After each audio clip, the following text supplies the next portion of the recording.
Today, play with me. Learning to get. Sorry, I'm gonna stop doing that. That's so cringe. Yep. Let's go and continue. I guess we still only left like 7 lessons. Could I actually do this in 2 hours? I don't know. I don't know. Maybe I can. Maybe I can't. Maybe it's gonna be annoying as hard. Maybe it will be easy. I don't know. But here we go. Oh boy, I couldn't even like I did not have time to revisit this yesterday. I really thought that this 16 to 20 I really needs to learn. Like the while and the for. I want to know the names of it, right? How to address it, how to talk about it in a much more, like understand way. But we're just gonna move on with the next one. Okay, let's just finish this up. Probably we'll go back to it from time to time, just learn some shit, and until we really understand. Really hope a day that I just come back to this and I just look at all this like, dude, I learned all this shit. I know what that is. It's like it could happen. It will happen. And so here we are. Functions that return a value. Let's go and see what this is about.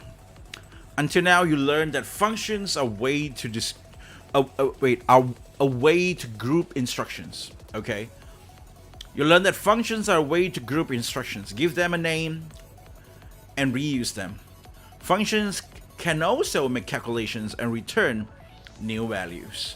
Oh, that's what you can do. Okay, what do you mean by return new values? Let's see some example to see why this is useful. Okay. Built-in functions that return a value. Many functions built in GDScript make into GDScript makes calculations and return a new value. For example, the round function takes a decimal number and make an argument and give you back a new whole number rounded to the nearest digit. Okay, 3.5.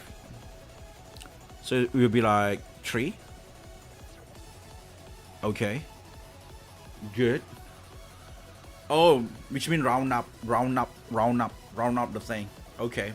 I mean that's my understanding on it when I see round, right? You just round out the thing. It could be like numbers, it could be things, you just round it out. Or it's just numbers. I think it's just numbers at this point. Let's hope it's not anything else, because that's gonna be really annoying.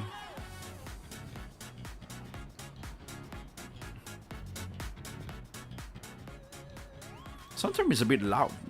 I mean, like the music at the back. Okay. Let's see. Imagine if you have a game that tracks the player health as a percentage. A decimal numbers going from 0.0 to 100.0. When displaying the health in the interface, you don't want to show the decimal part. In that case, you may use round function like so. So I could actually use the round function. Set tags rounded health.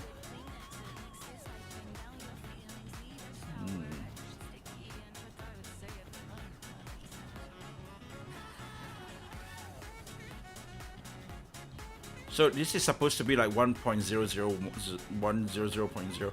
So the thing that I was looking for yesterday was just if I use the round, it could work in that way as well.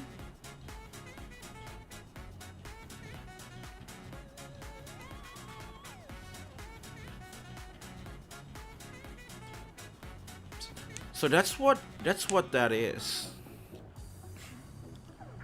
That's interesting.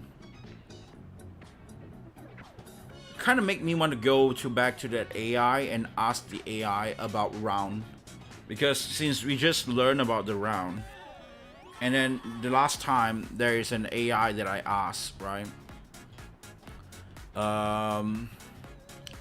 Let me see the history. What about if I use round?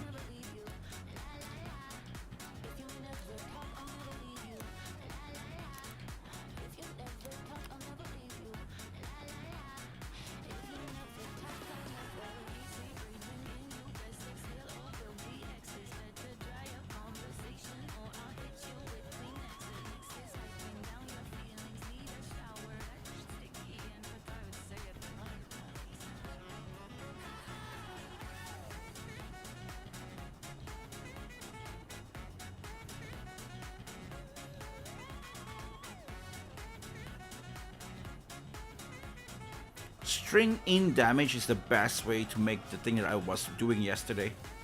Recommendation 5-star. 5-star? String formatting. Percentage of percentage damage. Round to convert. That sucks. Remove the... I mean, like, if they said this is this, then I'm probably just gonna use that stat, you know.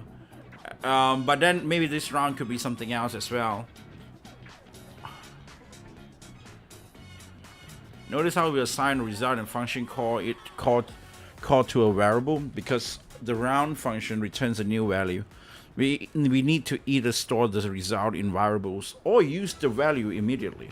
Above we assign it to the variables, but you could also do the following: set text round health. Oh, that's the same thing that I saw just now.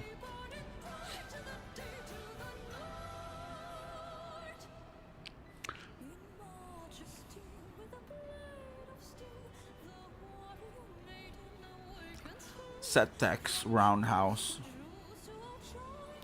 If you need to use a return value more than once, store it in a variable first. Otherwise, you can use the function call directly where you need it. A cool example: lerp. The lerp function, short for linear interpolate. Linear interpolate. I don't even know what the hell interpolate means, man. Linear interpolate blends between two values. It takes 3 arguments: a start value, an end value, and blend amount between the 0.0 and 1.0.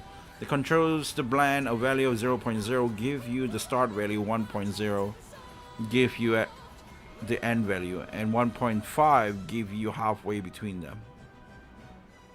In games, lerp is often used to make things move smoothly towards a target. Yeah, I see it. Positions lerp. Okay. In the code example below, I wrote the lerp functions call across multiple lines for readability. This works exactly the same as writing in one line. Not bad.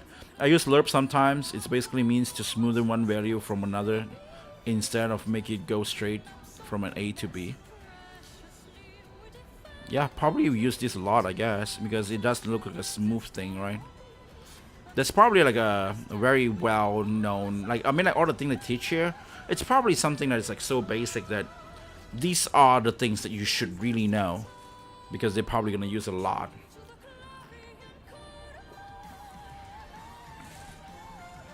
But at the same time, it's like most of the basic stuff as well, maybe. So there is a different way that you can, you know, optimize your game or whatever, I guess. And that's why maybe I got this because of that. The one just now, right? The one that we saw just now. This as in like, you know, like this thing, right? But I think like it's a different thing, because like in this case, because I'm already using string for it. But sorry. But in that case, it's not about string or what. I think that's why it's like different for the round. I mean, set text round health. Like, yeah, I mean, nobody wants to see the 0.0. I don't see any games that have the 0.0 because it's just so weird. But there is the 0.0, but it's invisible, and we know that. We know that exists. Because a lot of the games that we play, it does have like a 0.0 and stuff. But then you can go ahead and based on some games, you will see like, oh, now I'm dealing 3.5 damage more. Okay, I get it now. You know, like you know like how many percentage you will get a buff or an upgrades. So I guess like the text thing that appears on the like, you know, the main screen of the thing. It's like this number like this is what I want, right? The rounded up number. But I think that rounded up the value. That's not what I want, because this round up the value. I think this is like more round up the value instead of hiding it. They changed the value. It means by. I think that's why it might round up. So it's a very different thing with what I see just now. I see. Yeah. The more that I talk about it, the more it makes sense to me now. Okay. Yeah. So which means even though they got like a 3.5 upgrade But if you put it around there, then it will become a rounded number. So it is like, it's not like the thing that you see. It's like the whole thing. Even the value changes into rounded. I see. Okay, never mind. That is a totally different thing. I should just move on from that then. Okay. Now I see. Every frame, the code calculates to a position somewhere between the turtle and the mouse cursor. The lerp functions take care of everything. Ooh. Positions equal lerp bracket positions get local mouse position. So this local mouse position 2 times delta. So explain to me what the hell is this, man? You don't have the explanation thing. It's not the most robust approach for smooth movement, as you learn in the future, but it is a helpful function nonetheless. Also, it's not really like the most robust approach. Writing a function that returns a value. You can make your functions return value. To make a function's return a value, you use the return keywords followed by the value in question. In previous lessons, we had characters walking on grids. For those practice, you were working on the cell coordinates like vector 2, 0 and 0, or vector 2, 0, 2, 1. But cells coordinates are not same as positions on screen. As a cell coordinates like vector 2, okay, tell us which cells we are in, but not where the pixel is in. Not where it is in pixels. To draw something on screen, we need pixels position. That is for 2D games, I guess, yeah. We can write functions to convert cells coordinates to pixel position. Hover over cells below to see how it works.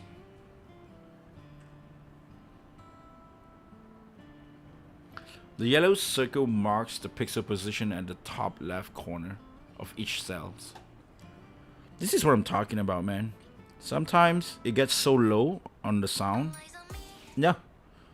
Bling, bling, bling. Bling, bling, bling. I mean, that's a good song, but it's not a playlist, so you're just gonna play one song. I don't want that to happen.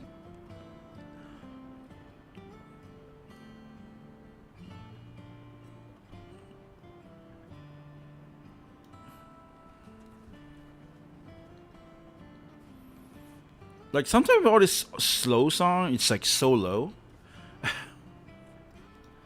Like I can't hear. It's not that it's not important, but I think it's kind of important as well, because like, you know, sometimes the stream just becomes so silent because I just keep reading it. Like say it's like, what?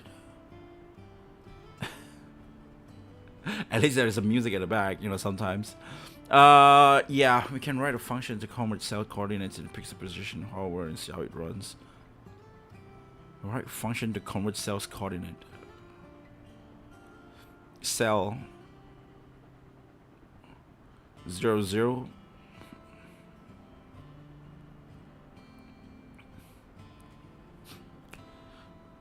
Cell 0, 0 times 120 120 equals 0, 0 pixels. The yellow circle marks the pixel position at the top left corner of each cells. This corner is the reference point we use for grid position. It's like the weird thing that you see in the... Okay.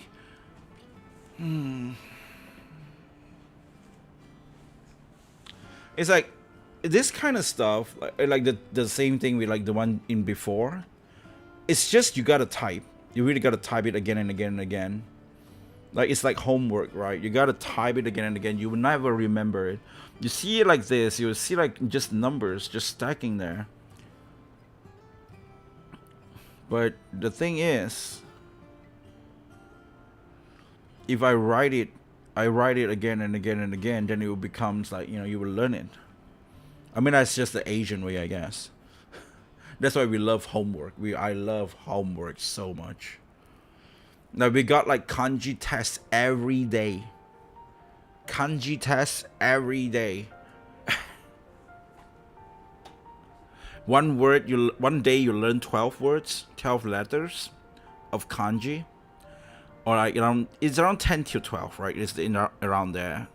that amount, and then you gotta learn everything, and then you gotta remember all the kanjis, and you gotta write it down, like, because there is homework. You gotta just remember, but the homework helps you remember. And the next day morning, we will have tests on those kanji, on those 12 kanji, and they will have like the tests, right? So you just gotta do the tests, and then I do the tests every morning, 12 kanji, and I just love that. Like, I love homework. Just give me homework. That way, it's the most easiest way to actually learn this shit. I feel my Japanese class because kanji too hard. Kanji is fine. I don't like homework. I learn coding by just screwing around. That depends, bro. That's very hard to say because I don't really know how much of coding you really know, because you say you use a lot of blueprints. Huh?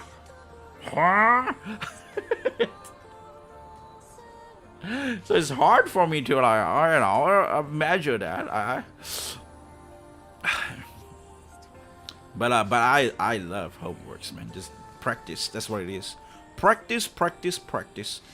For example, each cell is 120 pixels. 120 pixels, right? That's what it is, right?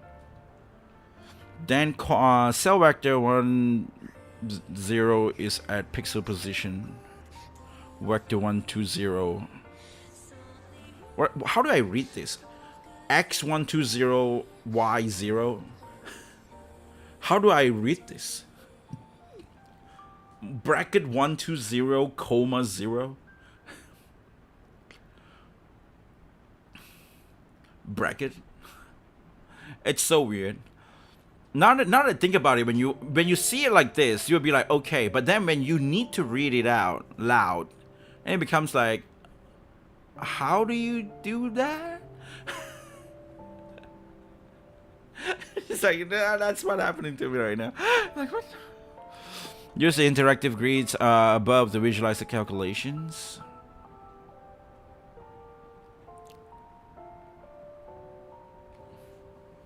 But what is it? It's like example, right? It's not like fixed. Like, what do you mean? What do you want me to understand here?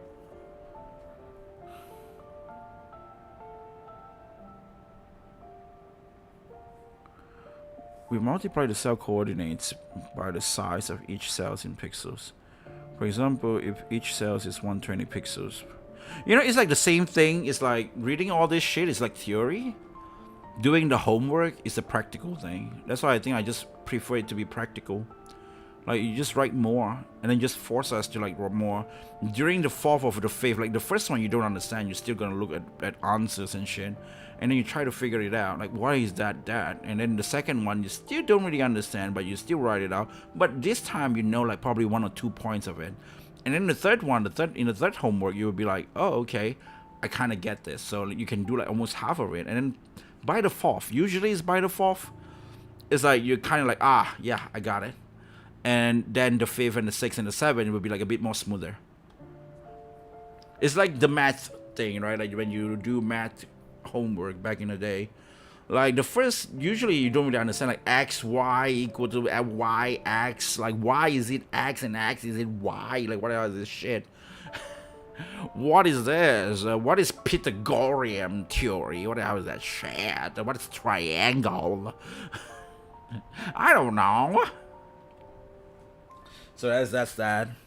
Ooh, 2D vector cells. Yeah, apparently there's cells around here. I don't know what kind of cells that is. Use the interactive grid to above the visualize calculations. This gives you the top left corner of each cells, which is standard way to position things on the grid in games. Like the first thing is like, why are they telling me this? What is this again? Writing a function that returns a value. How is this writing a function that returns a value?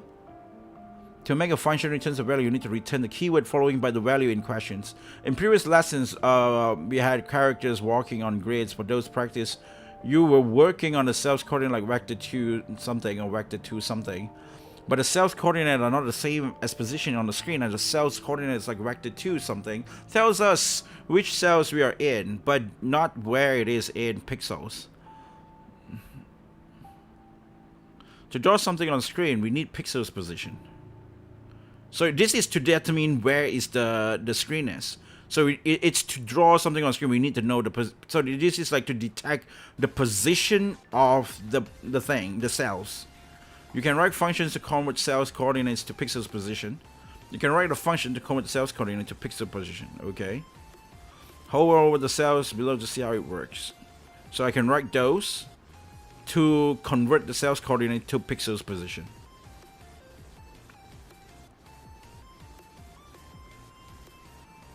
Hover over the cells below to see how it works. Yeah. The yellow circle marks the pixel positions of the top left corner of each cells. This corner is the reference point that we use for grids. Huh. What lang? What do you mean, what lang? By the way, welcome, Davian official son. Welcome to the stream. I didn't realize that you are, because I remember I saw someone with the same name as you. So I thought you were like a return viewer. I didn't saw it as like a first time chat. Welcome to the stream, man. Welcome to the stream. What lang? I mean, like, you know, this lang, I guess. Oh, you're talking about the language that we're talking about just now? We're talking about Japanese language. I love homework thingy. I'm not sure, man. Like, whatever, man. Like, okay, like, this is confusing to me. I think it might make sense later on, but not now. Like, it's just like a bit like, huh? Variable cell size equal vector 2 120, 120 to convert to the world coordinate cells. Return cells times cell size. This is times, right? This anus thing is times cells, right? It's like time.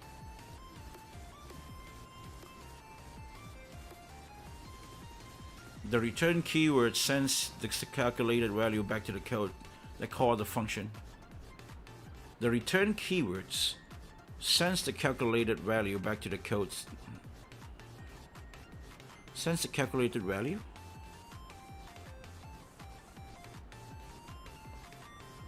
Look back to the codes that call the function. Return cells, cell size, convert to the word coordinates. It goes back to that. Note in Godot we write coordinate as vector 2 x y, and the x value goes left to right the columns, and the y goes up to now. Yeah, we know that. Okay. They keep telling you about this stuff that is like, yeah, I know, but what is this? Like, what is this trying to make? In example below, we call the functions and store the returns value in the variables word position. Click on the button to see the result. I don't know, man. That's what it is. Cells are bigger than pixels. Cells are bigger than pixels, so you can be at 1 out of 10 in cells, but in pixels you're in 120. Oh, that's what it means? That's what it means? It's like cells are bigger than pixels? That's just what it means? I see. Oh, GDScript? Yeah, it's GDScript. Multiplication is so it's multiply then, I guess. Yeah, it's multiply. I should use the word multiply more instead of times or something, I guess. Times multiply is almost like the same shit, but it's kind of different. Yeah, multiplication. That makes a lot of sense.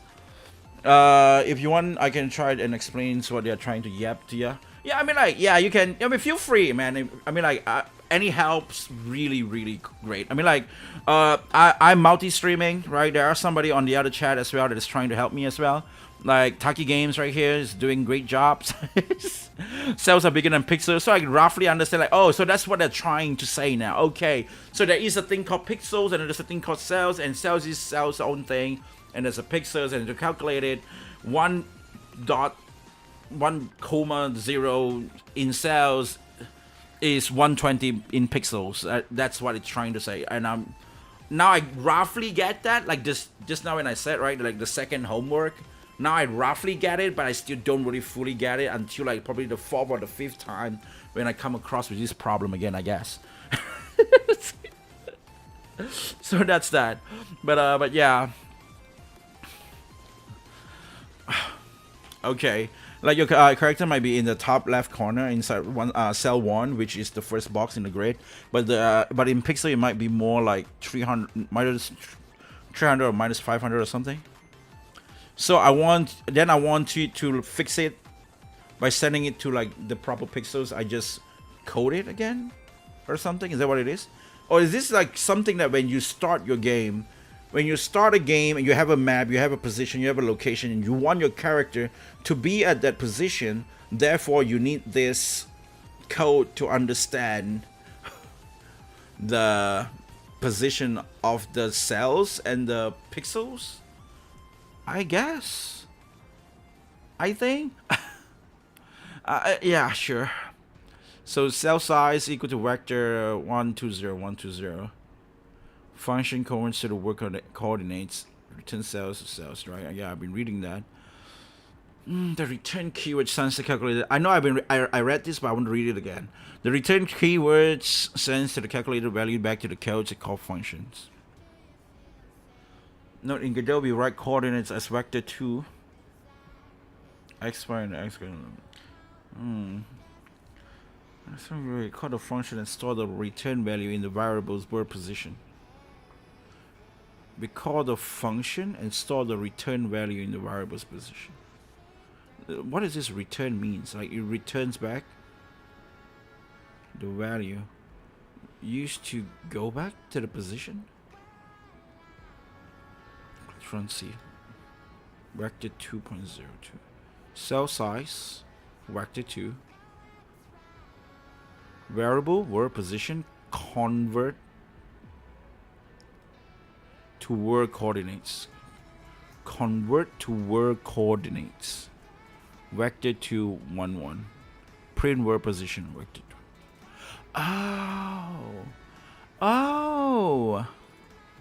Oh, maybe I do get something. Oh, that's a huge yap. Nice, man. So in a 2D grid-based game, you use vector. Vector takes in two values: what part of the grid you're on horizontally, and what part of the grid you are on vertically. Then you convert it to pixels. You take the horizontal and vertical values for the cells.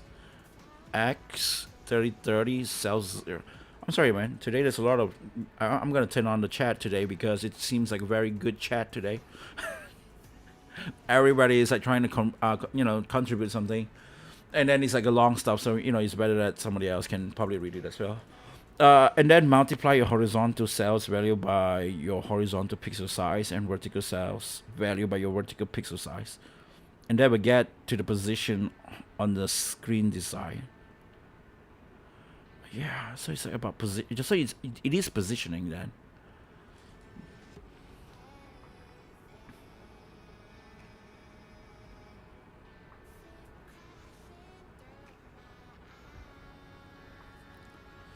Okay, functions that returns a value. So that's why I need the return value, because it will return to wherever it is. Word position convert to the word coordinates. Maybe this is something that I use to determine where I respawn. Is this what I use when I want to respawn thing as well? Not this exactly, but like something similar to this, like this return thing, right? Like they say it's like functions that returns a value, but then the return keywords, there's no return keywords here at all. Now they use like a convert to word coordinates. In Godot, we write coordinates as vector, right? In example below, we call a function and store the value, return value in a variable. In a variable, word position, okay? And then it's equal to convert to word coordinates. Print word position, which is the word this thing. Cell size. This thing is a bit confusing to me because they always have like a weird hidden code behind. Like you can see some example happening in this thing here. Which part of this is cell size? Like, why is there cell size? I don't know, man. This is so weird for me right now. It's just very complicated. Like, it's getting more and more complicated. It just doesn't make sense to me anymore. So it's the most basic form. You take a horizontal x and y, then put it on the grid. So the grid a vector of 3, 2, then multiply in your cell size. 3 multiply 30 and 2 multiply 30 by 30 by 30 cell size. What?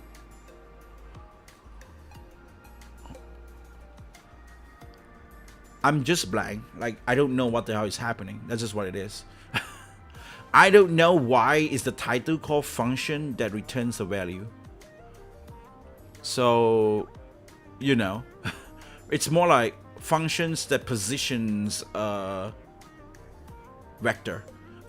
And that's what I feel. Functions that position a vector makes more sense to return a value. What do you mean by return a value?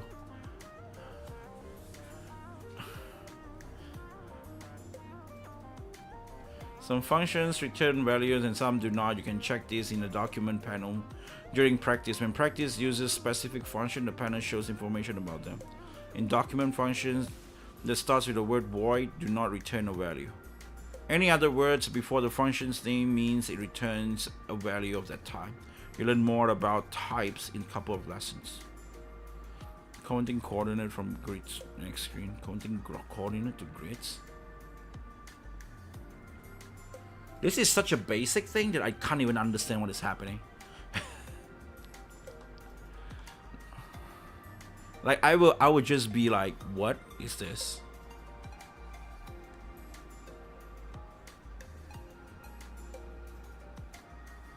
Converting coordinates from the grid to the screen. Complete the function that converts a cell coordinate to the pixel position on screen.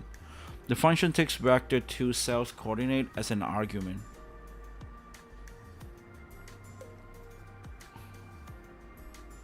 Like vector issue returns a pixel position cell top. To convert cell size, multiply the cell coordinate by the cell size. Multiply. Isn't return value like the value like function spits out to you?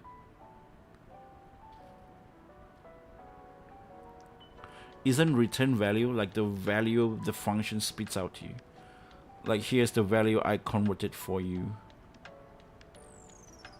I'm sorry guys. I can't keep up. Like I'm not pretty sure what the hell is happening here.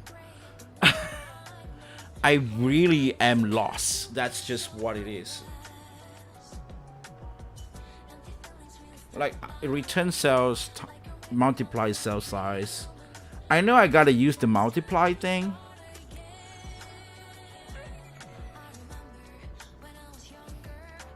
But again, right? This is really just like what? They want me to do this thing right here. Right, this is the answer. This is actually the answer, I think, right? Word position, convert word coordinates, vector, whatever this is, but not that. Maybe it's like a different one because, you know, you gotta probably see this and remember this.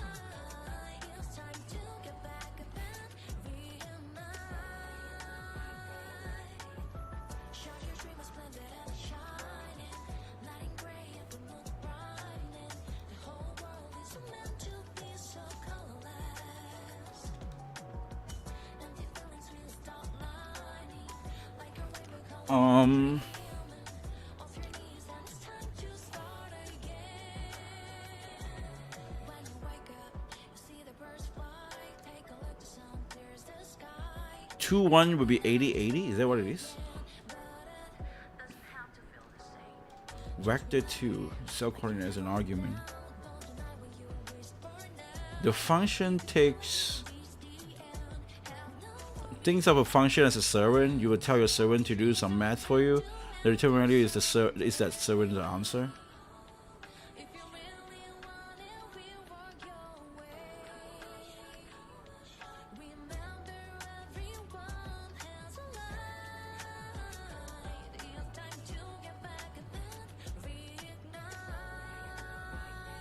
Converting coordinates from the grid of screen.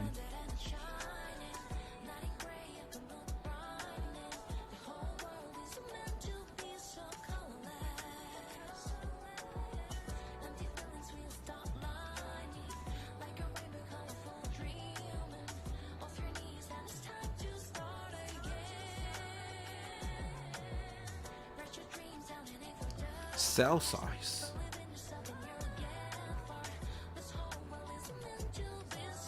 So I gotta put return cells. But there's a vector 2 thing as well.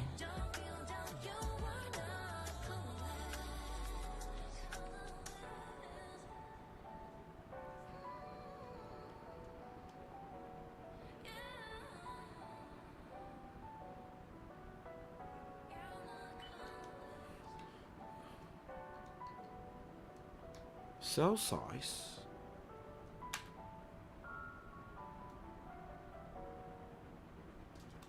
Return cell.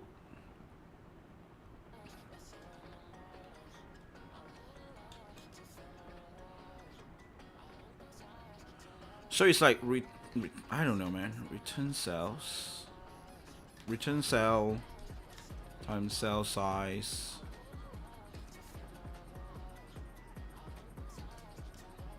This is vector 2.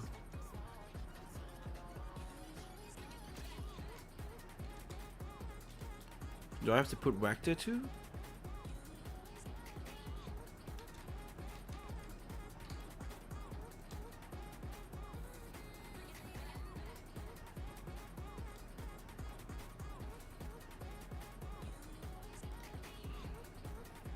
Expected return got built-in type instead. You get this value through something that is syntactically invalid. So I just completely wrong.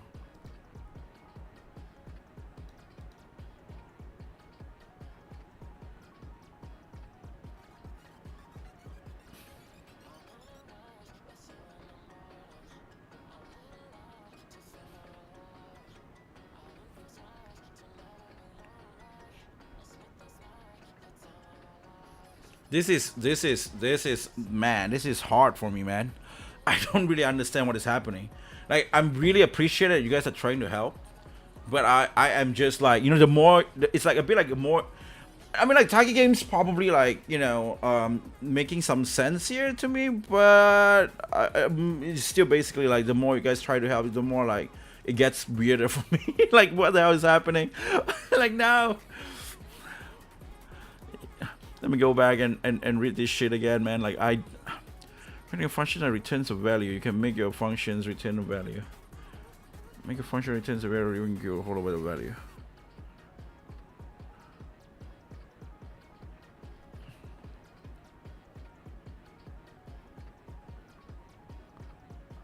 Cell. I need to do that? Cell something something times something something, and then it will be that. Like multiplies, right? Cell 2 1 multiplies by 120 120.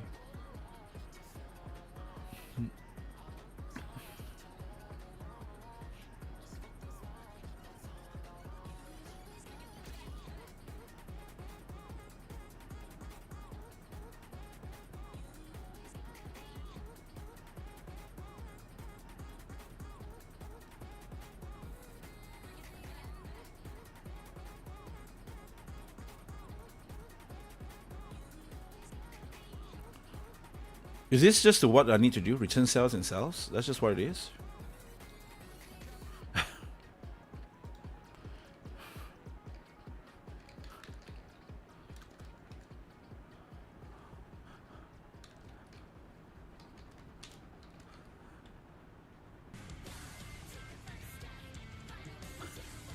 Was that it? Like,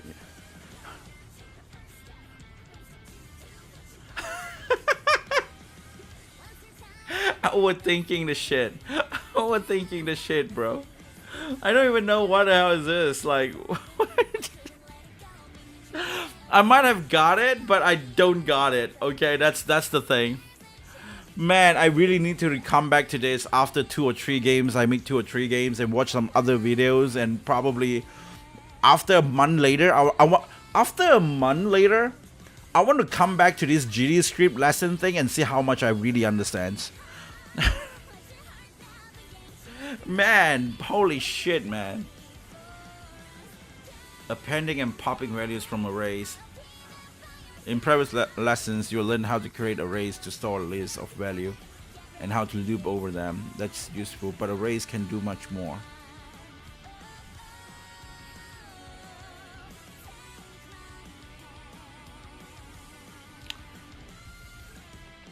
The real string of JavaScript arrays is that you can add and remove value from them at any time. This lets you build waiting lines of data or pile of data. We call these queues and stacks. Respectively, we will see what that means in this lesson. Let's look at a concrete example. Tracking order in the restaurant management game. Tracking order in a restaurant management game. Okay. You're making a restaurant management game where customers place orders and you need to handle them one by one. In the example below, customer order meals that end up in waiting line, a queue. You need to prepare them in the kitchen. You simulate orders arriving and getting complete over time. Oh, like this one? Yeah. This is called appending and popping values from array. Oh.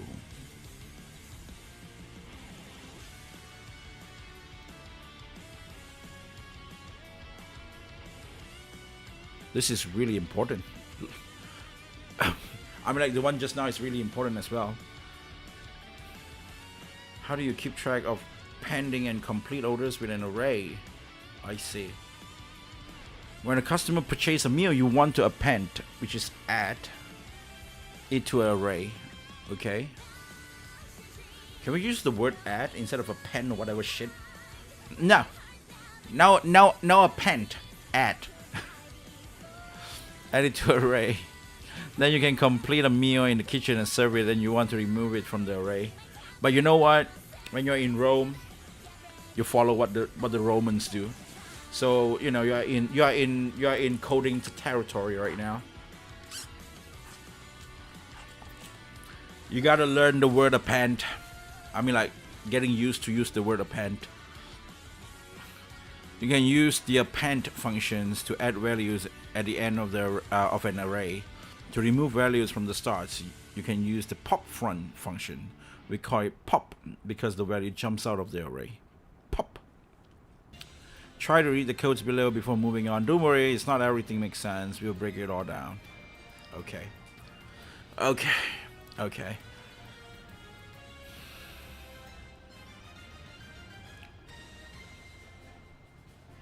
Array. Add order meals. Meal time. Okay. Waiting order dot append, which is add meal times. Meal name. Add order meal name. That's the argument.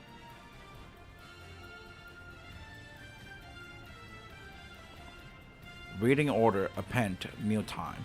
Meal name. Complete. I'm not pretty sure why I keep thinking about meal time. There's no time in it at all. Like, what the hell is wrong with my eyes? But wait, rating orders dot append meal names. Complete current order. Brackets. Colon variables first order equal waiting orders dot pop front. Pop underscore front. Complete orders dot append first order. Okay.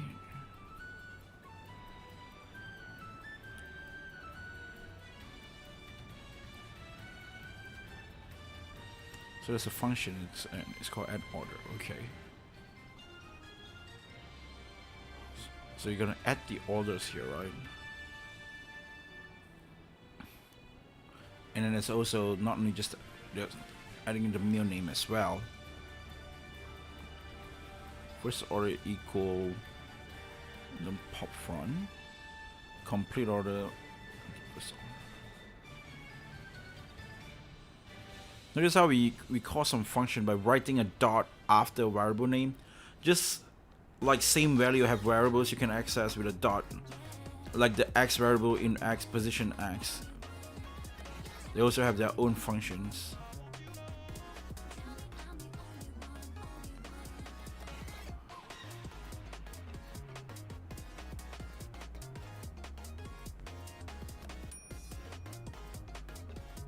Here's how we call some function by writing a dot after a variable name.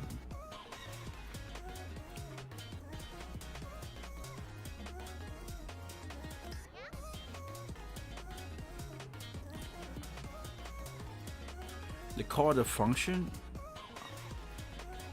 append to this thing.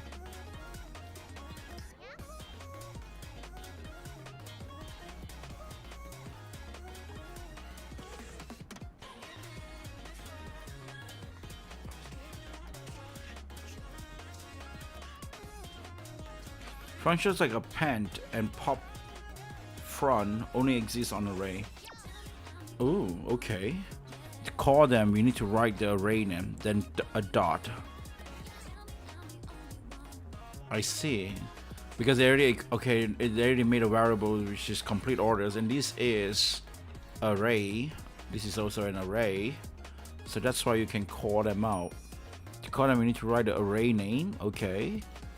Then dot, then the function array name dot append. Let's break the code. We add orders at a waiting order array by appending them. Waiting orders equal array functions add order mule name or waiting order dot append mule name.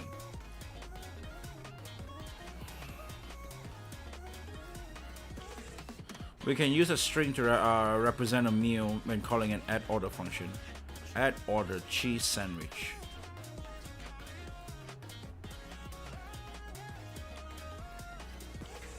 When completing an order, we remove it from the waiting order array by calling its pop front function. This function gives us the order back, which allowed us to assign it to a temporary variable.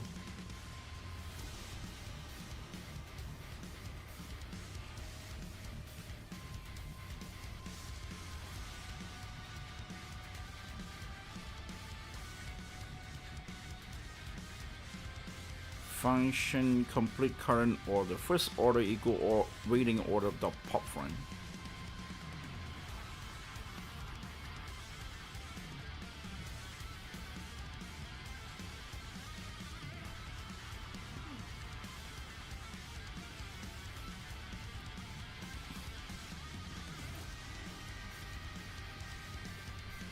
This thing will make this disappear.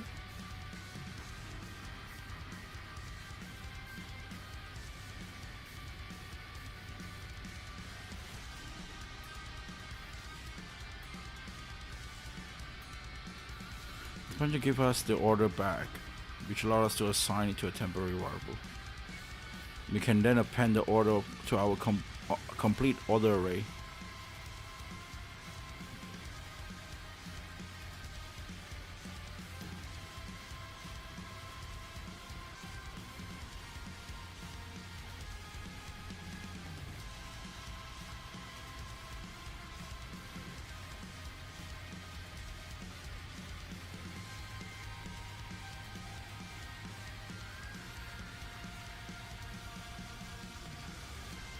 When we use an array this way, we'll call it a queue.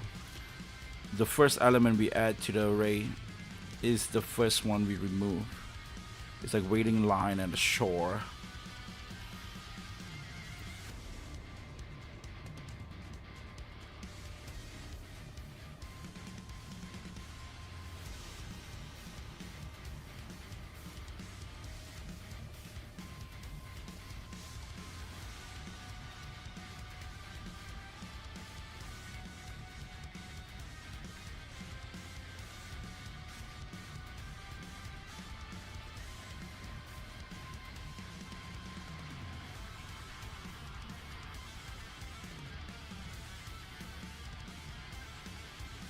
I mean, I know about this, so it's really not really that important for me right now, because I'm trying to learn about this shit right here, which is super good.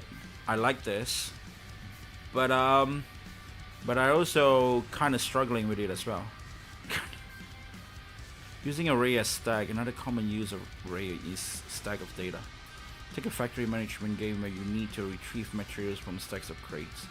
They arrive at the factory pile up vertically, and you need to take them from top of bottom. Is there like any way I can actually get homework from like this?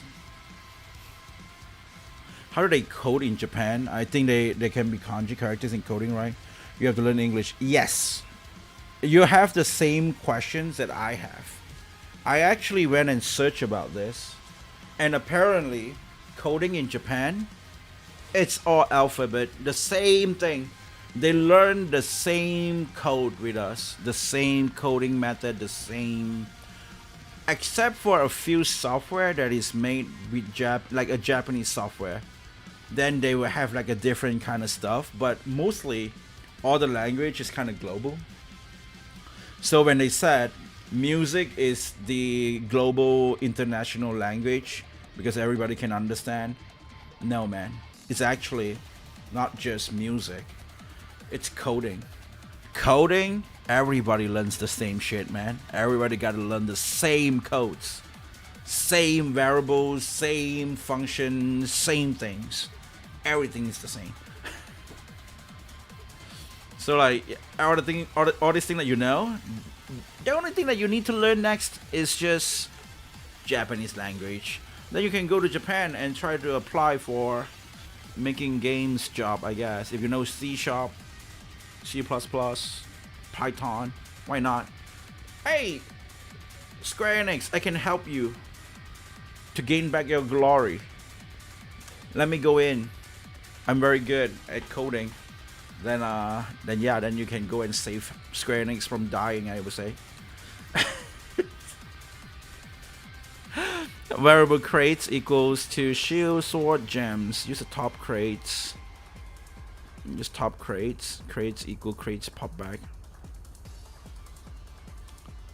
Pop back. Use crate. Okay. I really don't understand that much. I mean, like, I would not understand it until I really write it myself. I know that I'm that kind of person.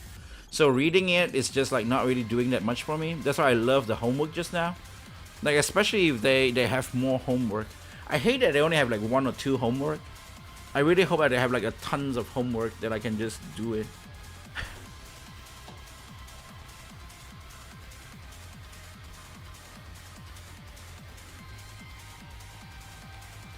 Not pretty sure if I can still find it, but hold on.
I couldn't find it.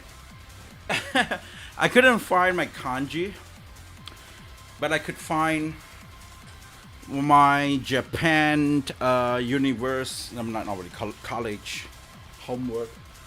A part of it. Like, I love homework, man. Like, I like to just do homework. All right, look at this. I like to do this. I like to to do this. Old school. You know, if you write and everything, then you start to really understand. That's just what it is. So I really wish that there's more homework. That's just what it is. A bunch of homeworks. There's some private info, but I would try to just show the top.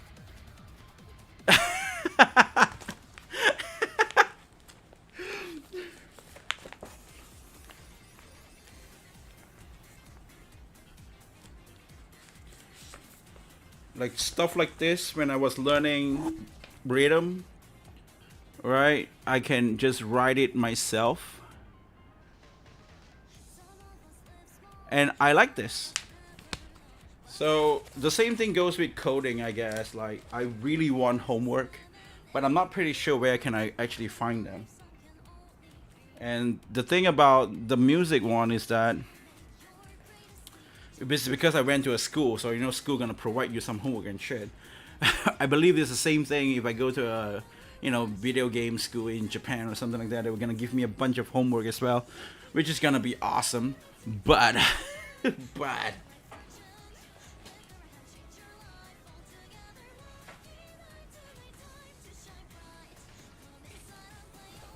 but since I'm learning it myself right now, so it's good. It's just gonna be like, oh shit, where can I find homework? I'm gonna go and find some homework as well, man. Like, god damn it, gotta find that. Okay. You can always ask AI to give you homework based on a lesson you're interested in. I did do that before, to be honest, but the homework is not something that I wanted.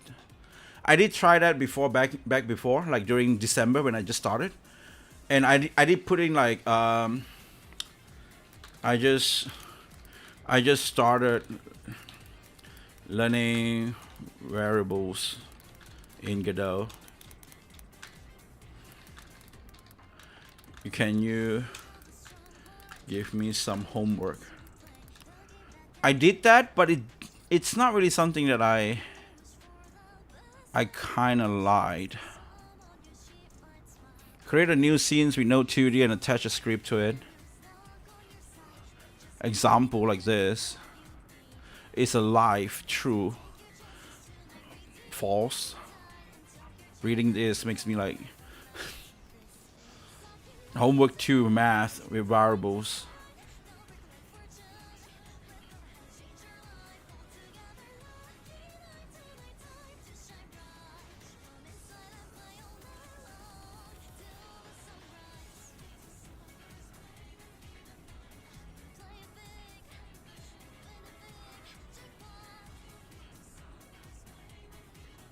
Damn. You know what? Maybe you're right.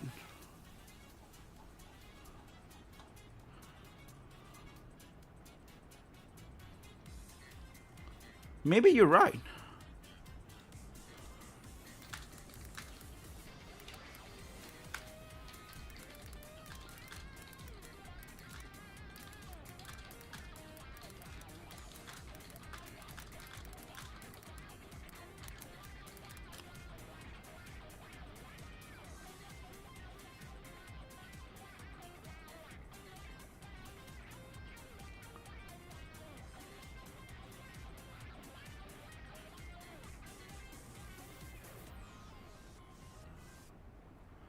Ah, but okay, let me see. But what about the answer? Like, did I get it right or something like that?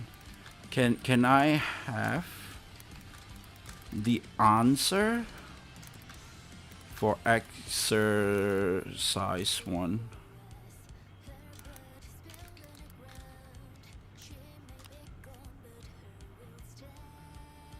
Oh shit, I can have the answer as well. Yep, I guess I'm wrong. I did try it back before, but I think I just didn't know how to approach it. So I went and make a different version of it. So it's like a bit like But now I see it. It's like, oh yeah, yep. There is. I can just turn on my Godot and just try it out, homework, and just make a new homework. Damn, yeah, sure, why not? Thank you so much, dude. Probably I need to do that. Like, yeah. That's a good one. That's a good one. I can make some homework from that. If you want to be more accurate, take a screenshot of your lessons and send it to Grok. I mean, these AI are built from codes. They know better than anyone. Yeah, that's true. That's really true.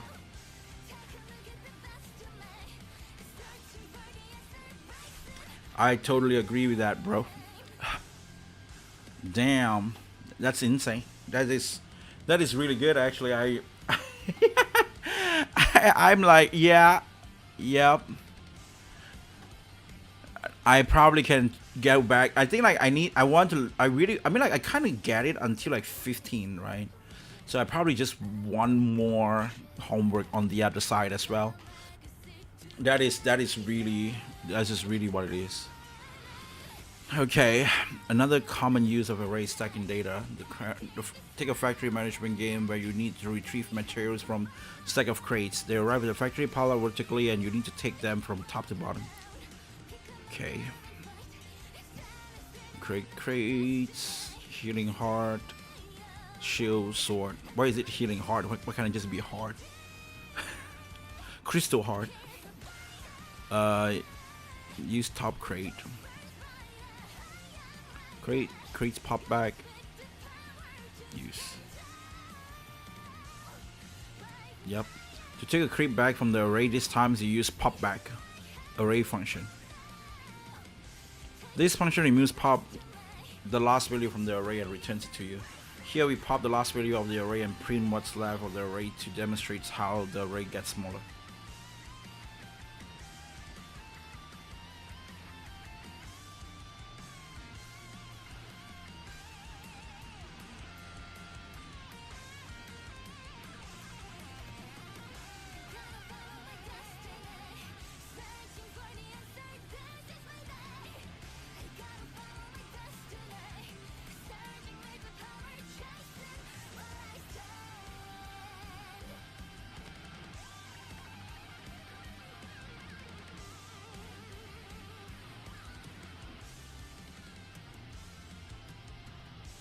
What is this? Is this the same thing with this?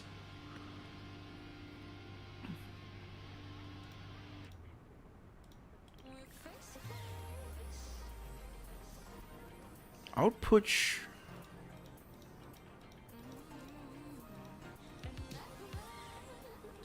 Where's the gems? Why is there no gems?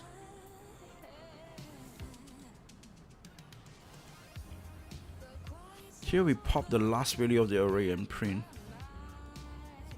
Pop the last value of the array and print what left of the array.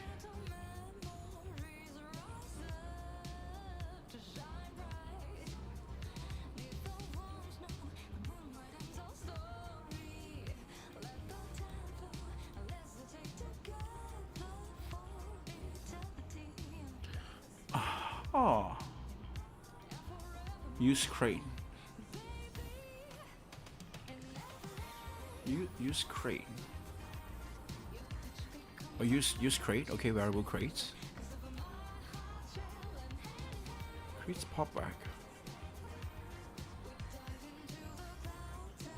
Okay, now I kind of get this, but so if you just put it like this, you will pop the one at the back. It's pretty hard to use a bit, I guess. Use top crate. Pop back usually is like make things disappear. Like pop front, the functions returns the value removed from the array. You often stores the value in variables. The value could be the crate's content, which you can then use to give resource to the player.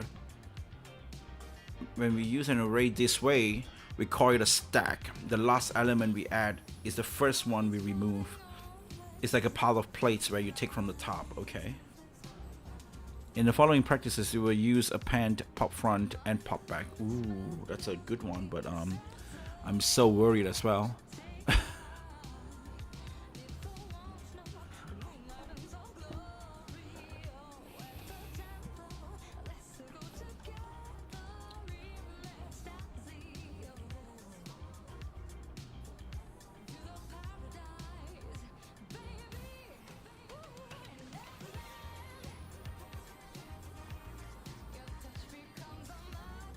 Oh, they want me to do the long shit.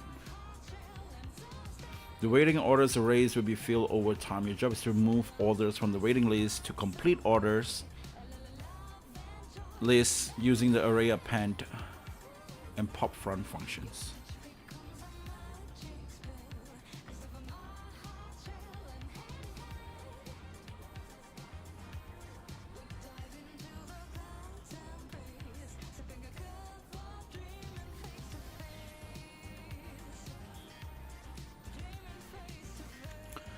I'm only at the second one and I'm already 1 hour in the stream. God damn.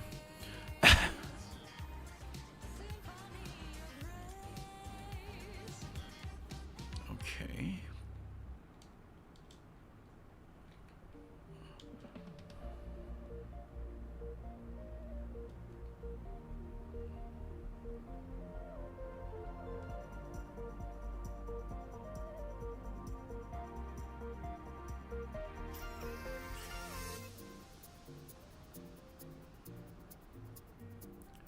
How do you do this again?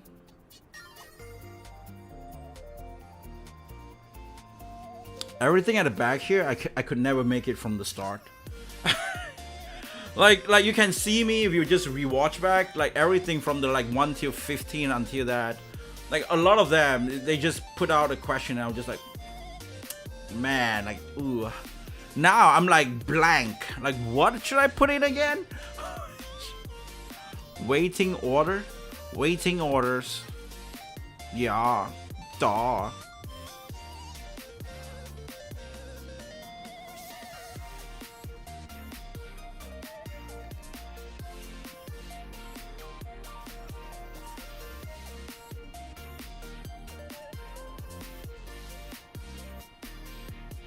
Waiting orders. Okay, let me get some hint. You need to first pop the first value from the pending orders. To pop a value from the front of an array, you call array pop front.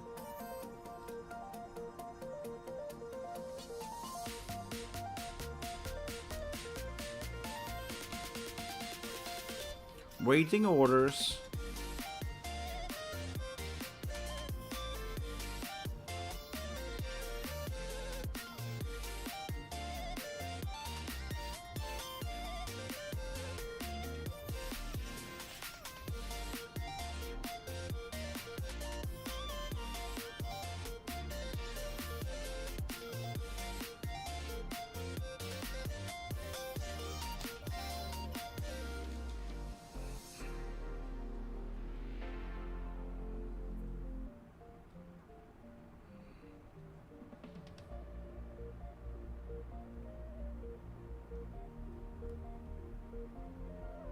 So I pop this.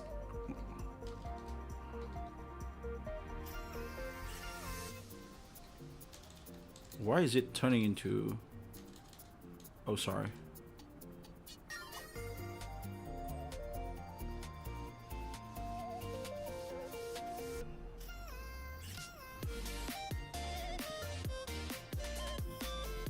No.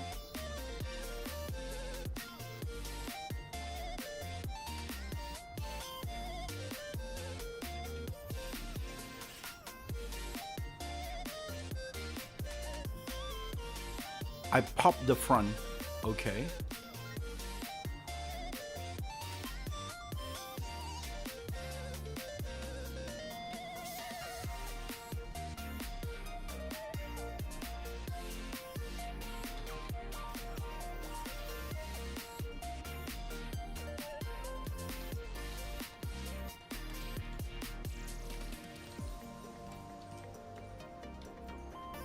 Is it really that straightforward?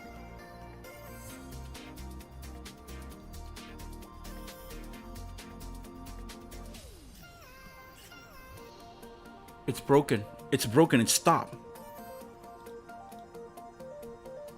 Shit.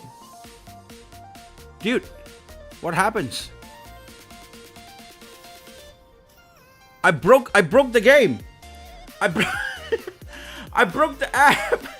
Dude, I gotta refresh it. kind of refreshed it. I broke the app. Oh no. I don't know. We gotta try and error. You know, that's just what it is. That's just what it is, bro. That is just what it is. Where the hell is it? Where the hell is it? Give me the homework. So so yeah, so like waiting orders.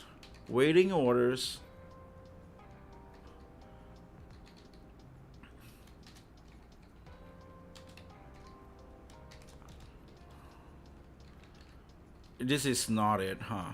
Maybe.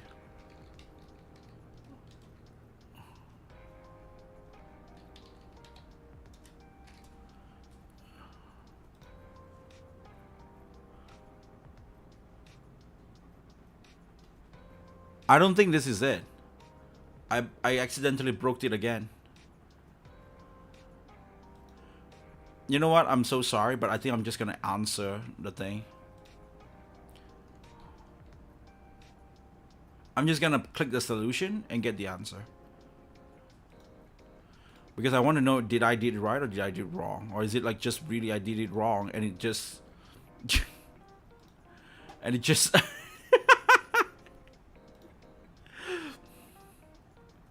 oh, complete orders, but I still have to bracket it into complete orders? No. Complete order equal waiting orders dot prop front.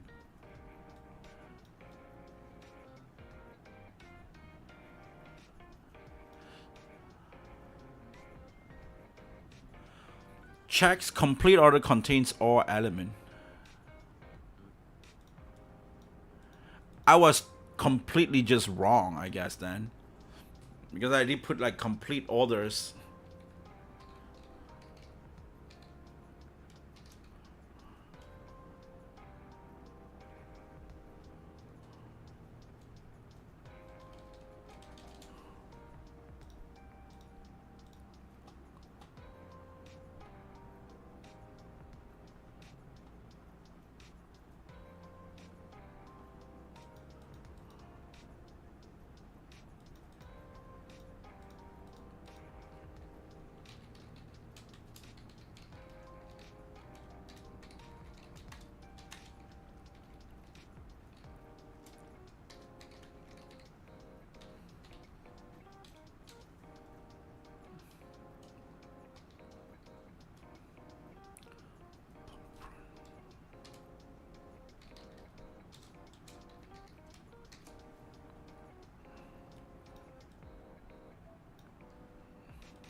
But where the hell did this come from?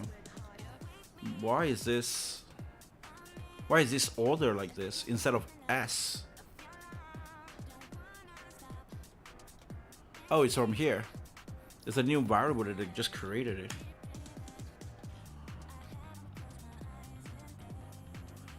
Variable complete order equal waiting order.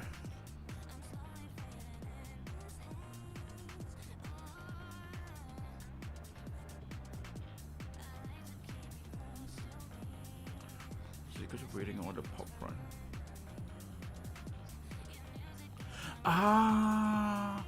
The complete order means that it's waiting order, but you just pop the front, so it's complete order. And then complete order add to complete order. This really created like most of the thing, and this is just to reassure it with a pen.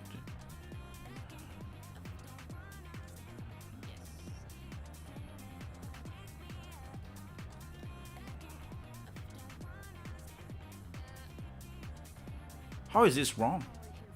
This is the solution that you gave me. Oh, I see. That's why.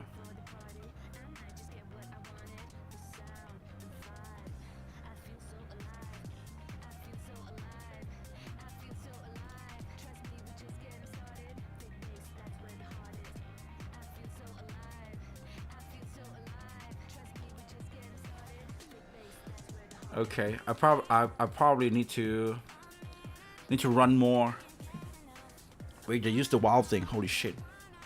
You can check if the crates array still have values by writing wild crates. This works because in empty array. Okay, look. Crates are piling up from the platform. Move them out of the way by popping them from the crates array. Popping them from the crates array. You need to remove them from the top bottom using the array popback function. The array popback function. Your code should remove all the crates in the array while loop. Using a while loops. Careful, if you write the while loops incorrectly, you can freeze the program. I freezed the program a few times just now. You can check if the crates array still have values by writing while crates. This works because an empty array count as false, and an array with item count as true.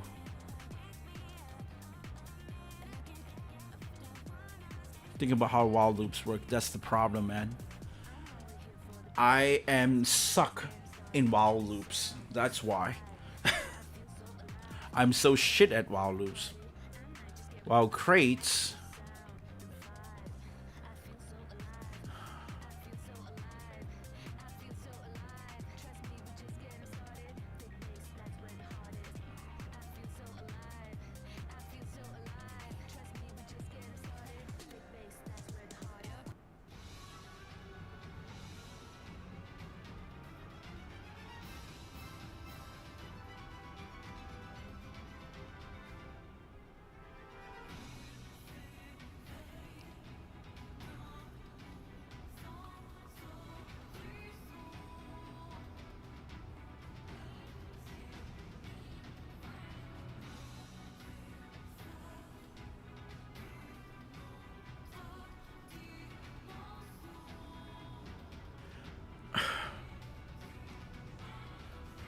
I wanted to write empty, but I'm not sure is that a possible thing.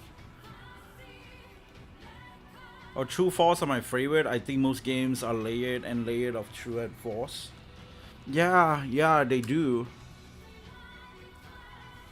A lot of true and false, despite even Rampy. I remember because I do actually make a lot of Rampy hacking because I want to hack the save file, and it's usually about the. You usually have to hack the true and false thing. So that's where the first time I learned about true and false, to be honest. I was hacking save files from Rampy games because Rampy games they have like this weird detection thing that they did recently where you can't really use a save editor to actually change the save. So you gotta really, do some editing, some programming. High quality, high tier, high skilled programming that you gotta do to change from true into if true or something.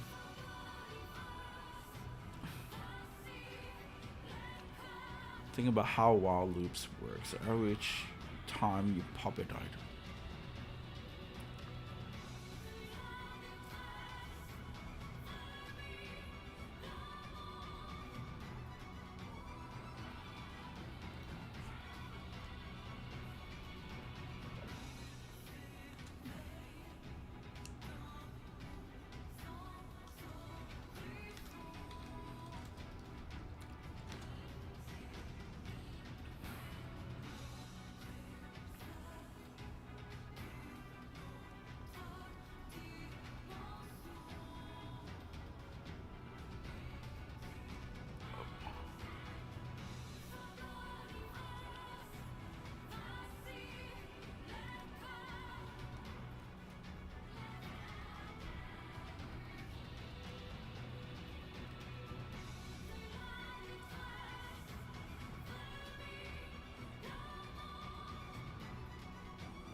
Crates are piling up. I'm gonna go back, man. I'm gonna go back to the crates part. No, I'm not gonna go back to the crates, but that is really, really, really annoying. I don't want to do that homework again. Well, crates.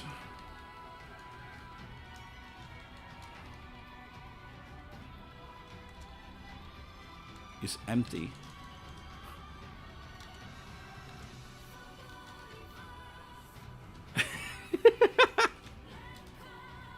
I don't think that's how it works.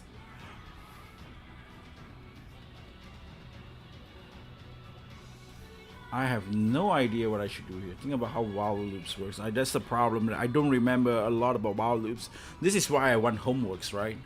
If I can do the homeworks like a few times, even though, like, you know, it's always like this, right? I will get stuck here. I will use a solution, and I will do this weird shit. So yeah. Wait, it's just like that?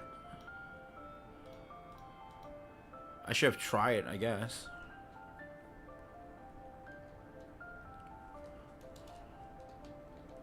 Crates pop back. That's it says.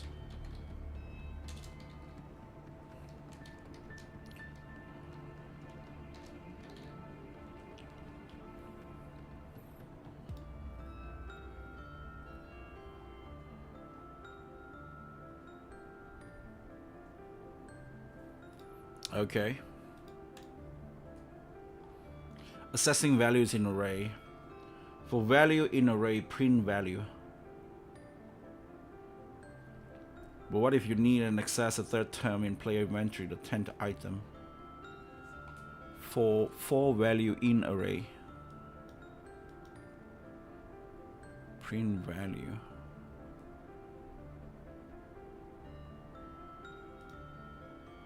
Like, when stuff like this appears, right? It's like all these examples.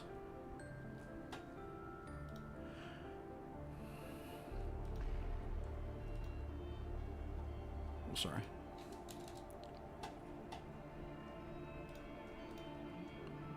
For value in array, print value.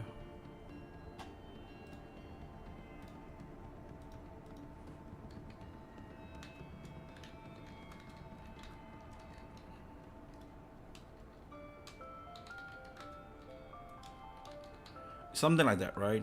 Like, what I think is, like, my understanding is like, okay, for example, like when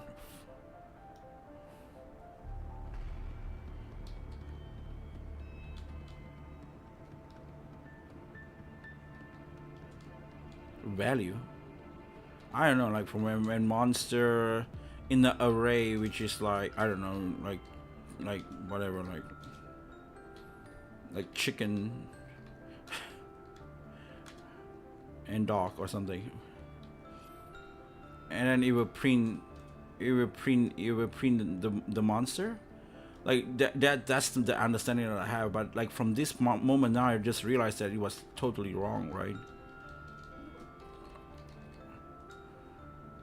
So it will become monsters when it appears. I don't even know. Like, is that even what it is? When they say, like, you know, like that's the math thing that people get very annoyed by with the A, B, C thing.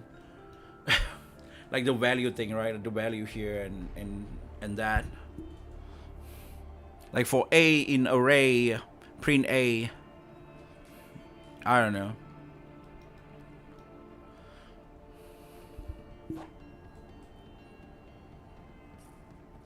You learn to loop over all values in an array using the for keywords. For value in array, print value. Shit. This is a bit stressful now. Oh boy. It's like I don't really am able to catch up ever since here. Right? Ever since I would say like 16 and onward when they introduced the WoW and 4. I don't fully understand them, and getting down below here now is just like struggling and shit. I feel like, you know what? I'm probably gonna go back and learn it again and again and again. And I don't want to go through it right now. I think like this thing right here, it's a bit confusing for me right now. I'm not learning shit. Like I'm just swaying. So I will go back to this the next time. and learn it back from the WoW and the 4 until I really get it. I for now I want to go back to the tutorial and just do the tutorial for now. That is a bit stressful and it's just a bit like, ah man, I don't think that's how I want to take approach on that, because I don't really understand what is really happening there, and I don't think I think all the homework just gonna end up the same way, where I'm just like going to get the solution and just clear that, which is not a good way to learn, especially for me, I guess. So I'm just not gonna stress it, and the next time when I learn that, I mean, like when the next time when I do a game development, learn to game dev stream, I would start from 16 again. I would try to learn the 4 and the others, because I really want to be able to like answer the solution without any help, and that's what I wanted, and that's what I want to do. So let's just go to. Hold on, sorry about that. It's pretty bright. Let me just get back to like grok or anything like that. Yeah, and the grok thing with the stuff, I think that's pretty cool, right? I think like maybe I can just do it on my phone as time goes. That's a very good one. I can just go to here. Maybe I go to grok and I say I just learn array.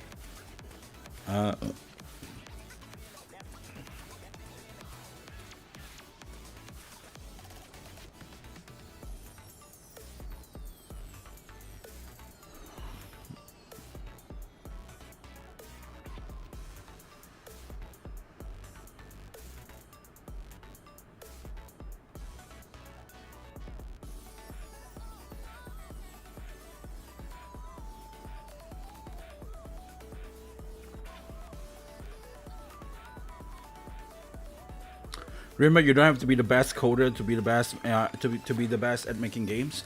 No, I'm not trying to stress myself like that. I know. I just thought that it's just kind of like wasting my time, because I'm like, I got blocked, and I'm just trying to push harder into it, and it's just becoming like, and then after that I'm like, no, we gotta take some step back and then like go again. I guess that's just how it is. Shit, it seems that I might need to use this to make my to make my homework and stuff. But thank you so much, man. That's a kind word from you. I know they're not mutually exclusive. These are not mutually exclusive. What do you mean by that? But yeah, I guess you know, you're completely right though. Like, you know. Yep. But let's just go to the tutorial for now. Let's just do this, man. This is fun, right? The last time when I learned this, I learned. Not learned. Sorry. Yeah, I learned. Yes, I learned. I learned on how to make weapon. Shooting weapons, and I managed to shoot some weapons, and I stopped at, I think, the numbers, and I'm super happy that we managed to get the numbers and shit. So those, like, I think the problem solving thing that we do like during that time, those are the best thing, because I just learned that, okay, that's what I can do now. Now I have learned that, you know, even though it's like a tutorial, right? Like you just follow codes, you just follow a video. But there are some stuff that you face a problem, and then you want it to be specifically like on your terms, and it's not really what in the what do you call that? Like in the tutorials, like shown. So you will tell like, wait, why is it 1.0? I just want it to have like one digit without the 0.0 or point something out. And yeah. So that's fun. Coding and game designs are not mutually exclusive traits. They can exist without the other one. I totally agree with you on that statement. That is totally true. Just like, that's just saying, right? Like when I was starting music, just now I just show you a lot of my music homework and stuff like that. There's this thing about criticism or critics. Like my teacher used to tell me that, because you are in school, right? You are in school, you have this mindset, and then you're in school, everybody is like these young, kids, I would say, right? Kids as in like, oh, they're 22, they're 21, 19, young kids. But when you tend to be in that age, you'll be like a bit judgmental, you'll be like a bit like, like a very weird, like you would tend to like push back as well. So my teacher always tells me, like, this is like almost like a lot of the teachers there, we always tell you this. They always said that just because you don't think you can sing as well as that person over there, oh, look at, wow, the voice is like Bruno Mars, wow, I got a name for you, or something. Sorry, that's a very wrong lyric, but like, you're not Bruno Mars, but your classmate like sings so well like Bruno Mars, you will feel like, who am I to him to actually judge and critique his work, right? But the teacher will always ask everybody, when you sang, when that dude sang, then everybody will give a feedback to his singing. Now it's your turn, and then when you sing, everybody will give a feedback to you, right? At the end of the day, the purpose of that is just to improve yourself. Even though you can sing like Bruno Mars over there,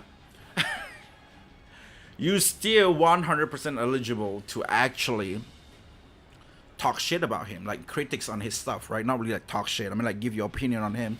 So never step back. So I have that mindset because I've been educated in that kind of way or whatnot. So in like video gaming, even though if I am not a gamer, for example, I am a gamer though, but if I am not a gamer, if I am not a Souls-like gamer and I hate Bloodborne, I still can give my opinion or my takes or my critiques on a Bloodborne video games. You don't really have to play it in order to give it, but you have to be there for it, right? You have to be there for it. Like, it's not like just like randomly you didn't even listen to his singing and then you're just like, I'm gonna critique you and shit. You gotta be there for it. You gotta know what is happening. So I guess maybe that's like you have to play the bit, even though if you're not good or you're not you're good at it or whatnot. So that's how I feel. And yeah, maybe I meant the opposite, but you know what I mean. So they're coding and game design not mutually exclusive traits. They can exist. You mean like they have to exist with one another? Is that what you're trying to say? But the thing that I wanted to say, that's that's the thing, right? So like game design and stuff, I do feel that there are some basic elements on game design or whatnot, or theory or something like that, and I think I probably will be better than somebody else who is super good in coding or whatnot, right? He might be super good in coding or whatnot, but he probably will not have like the proper take. For example, that's why we have games like Mixtape. That's why we have games like Mixtape, right? Do you think, I may be not good in my coding, but I can make games like Megabong? Maybe, I don't know. But it's all waifus and shit. And it might be better and higher game number, maybe, I don't know, man. That's just what I'm saying. So that's that. And back everything up. Just don't be afraid of run codes, problem past AI. Just don't take the first solution. And make sure it double checks itself. You mean like all the stuff? Or I mean like from the AI and stuff like that?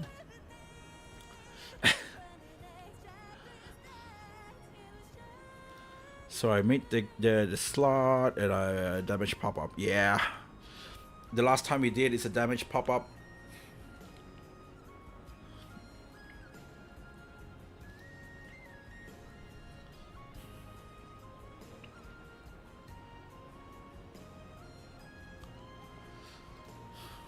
Okay, let's continue with this and stop yapping, I guess.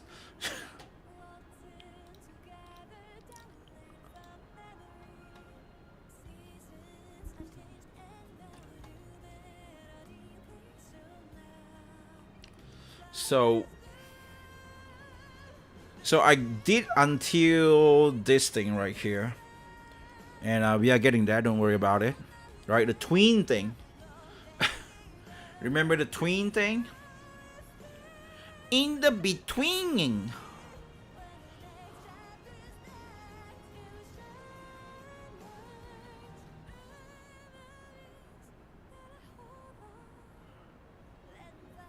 Mm-hmm.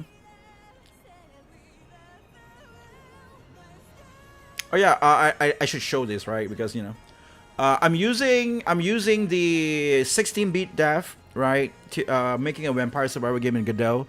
I'm actually trying to learn this because I want to make a vampire survival game, as you guys know.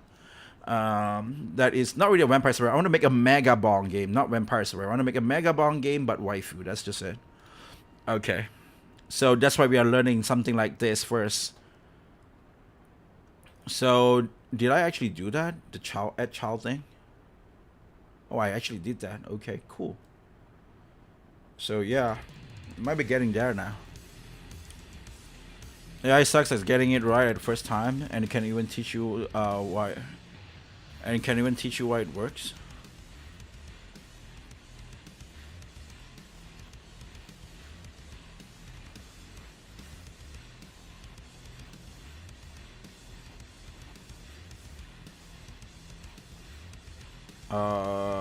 Okay, this is where it is. Nice. So again, this is where I need to do it.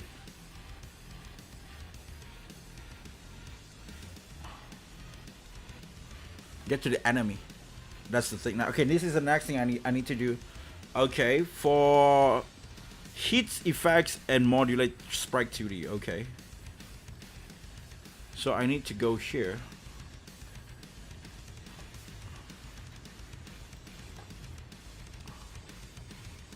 Okay, what the hell is this? Modulate. There is a modulate thing in the visibility. Oh, what the hell is this? Oh, make it red because when it hits you, right?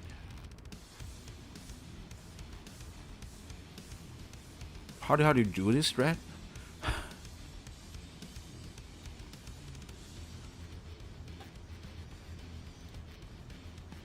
Oh, nice. Okay.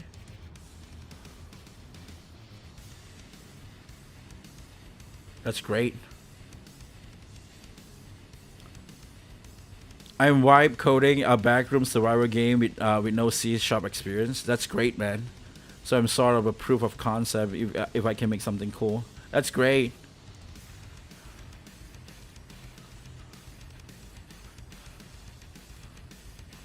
Let's see, what the hell am I doing here right now?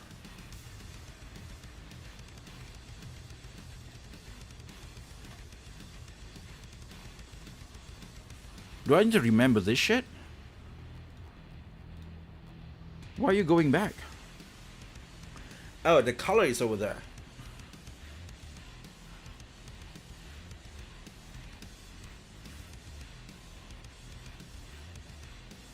Take damage amount. Make a variables in it between. And well, this is fun, right? This is so much fun. I mean, like, yeah, learning shit is always hard, but just copying work. Holy crap, man! Learning by coding is so cool.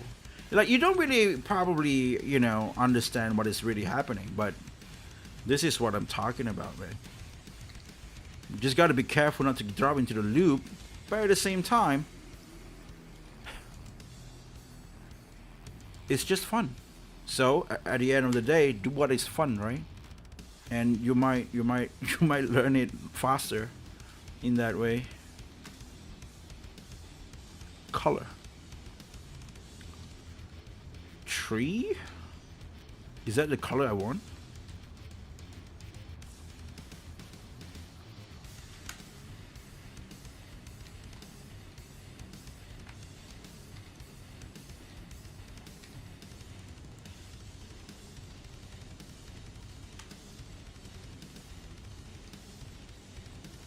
Oh shit, look at that.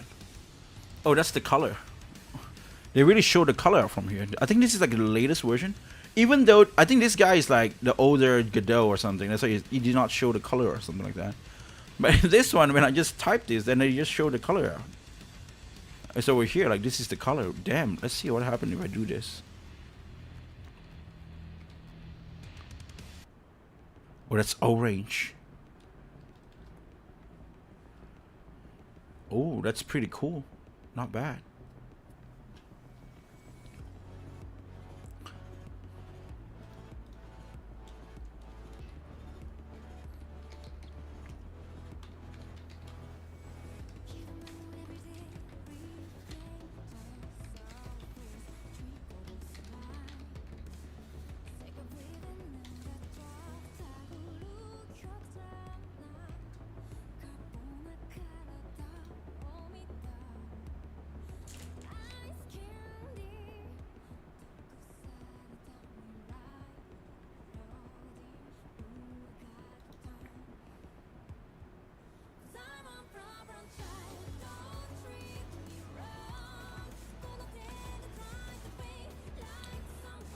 I was so surprised. Like, there's a song appeared, and I was like, "Wait, this is so Sawano Hiroyuki. Is this not copyrighted?" Wait, oh, it's Nikkei's song. Never mind. It's like, wait, what happened there? It's Nikkei's song.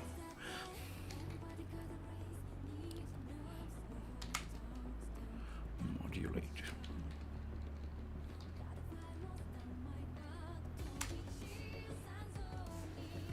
What is this thing means? It means it goes back to the color.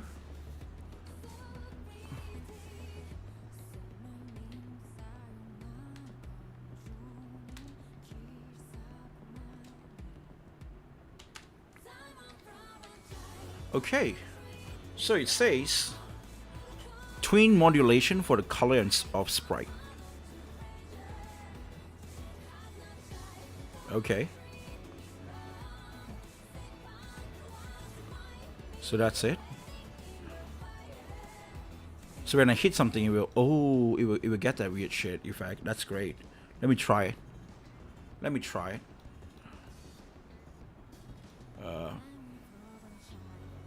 No! I clicked the wrong button.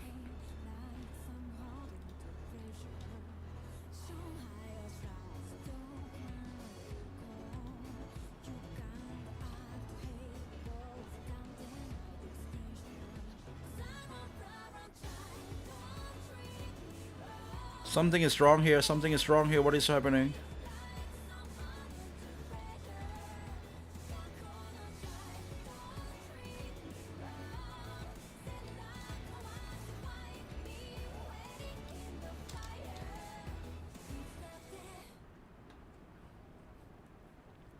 Okay, okay, okay, okay.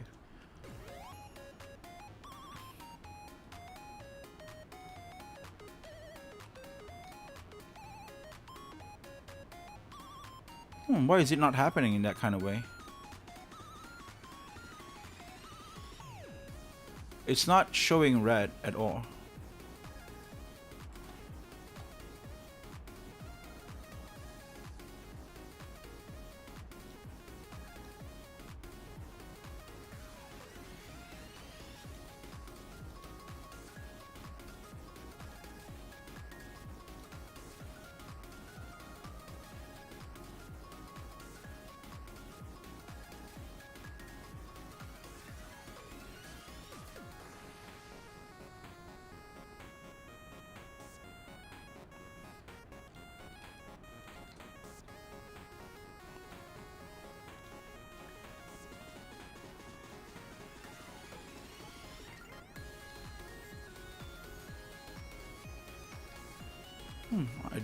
I did something wrong.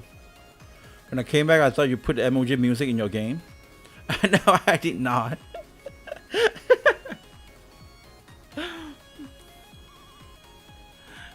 That would be a great idea, though.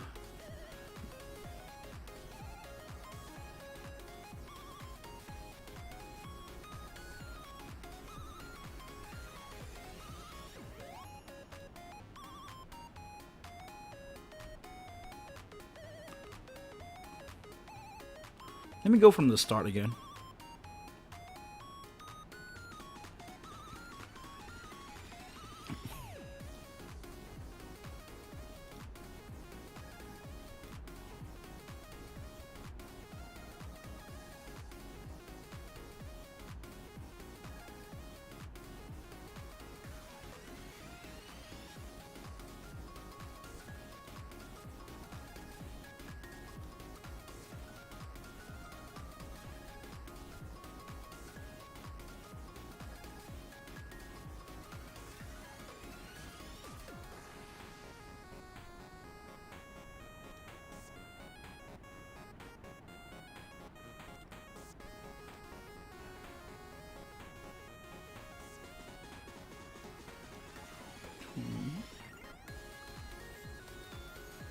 Nice job, Rob. If you're still here, it's 100% possible to make a game without raw coding experience.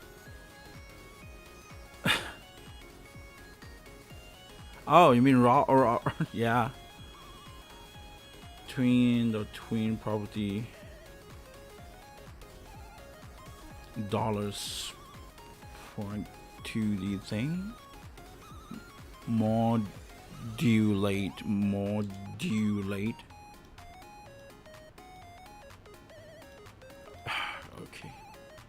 Okay. I just typo some shit, I guess. Makes sense.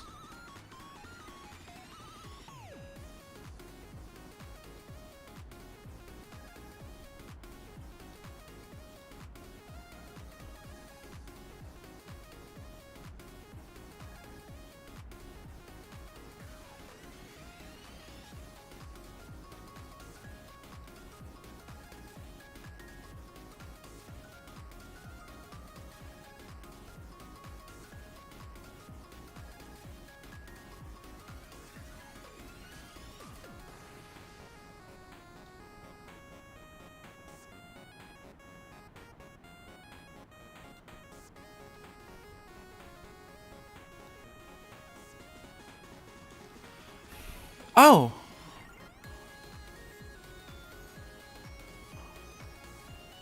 Okay. Great.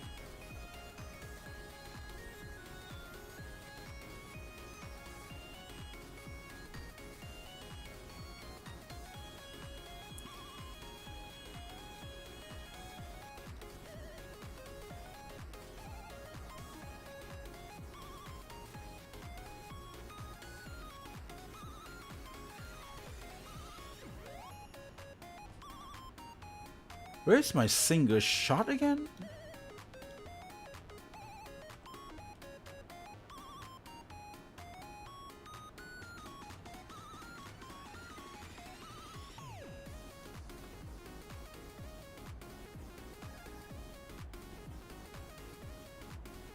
Wait, where the hell is the...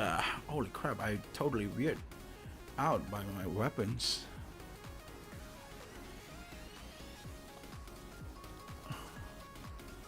No, this is just that.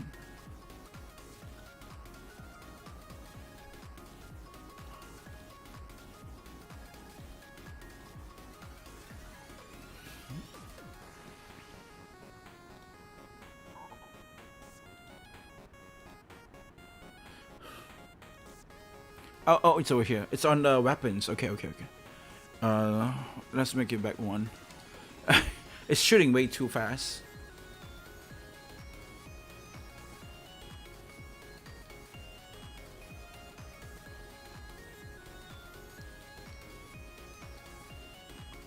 Yeah. Okay, cool. That's good. Why 1 damage? It's just started, right? They will have more damage after that, I guess. Right now, I think it's just like the beginning part. They just want to know the number is out there, the damage is out there, and I think they will adjust accordingly with the game. Like, you know, I'm not adjusting any numbers yet. Like everything, I'm just following the tutorials. That's just what it is. Which is the most fun part, following tutorials now. So let's just watch until the next coding thing I need to do.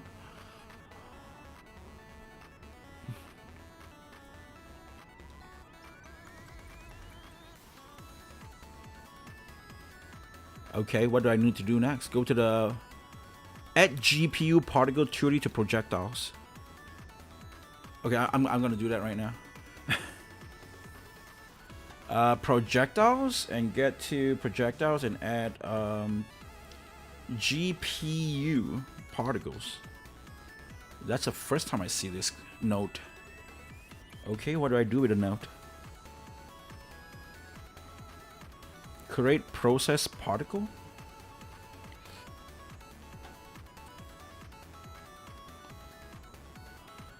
Process material. This one? Okay.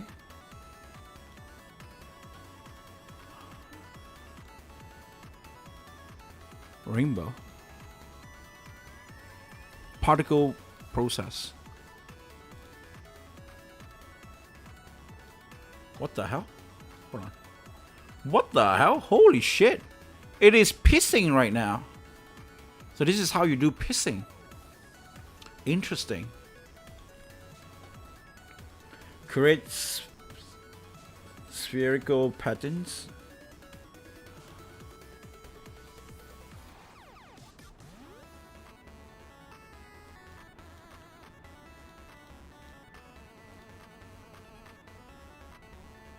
No, no, no, get away, get away, get away. Holy shit, keep playing. I can't even see what the hell happened. Okay.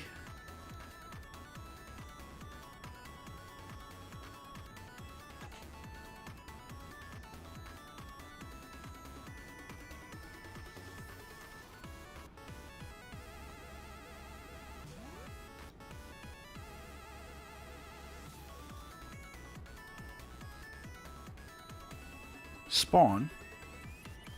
Position. Emission shape to sphere, I guess. Okay.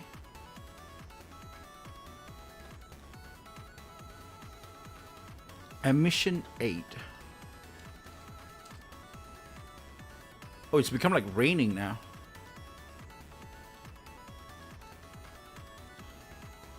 Oh, you gotta set the gravity to 0. Now that makes sense. Where the hell is it?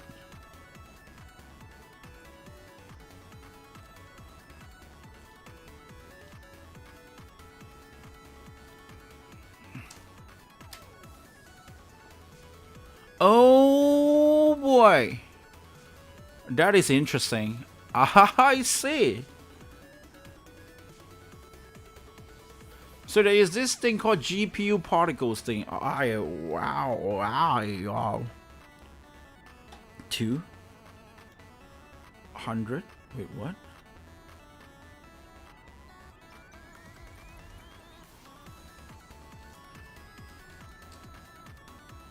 That's a lot more. 200 is too much, don't you think? Increase range is velocity.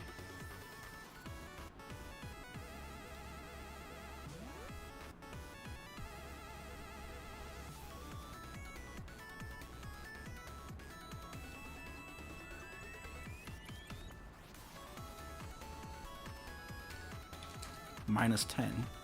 Okay. Max 10. That's a lot of huge spread.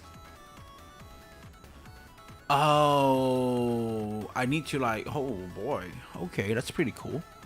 That's pretty cool.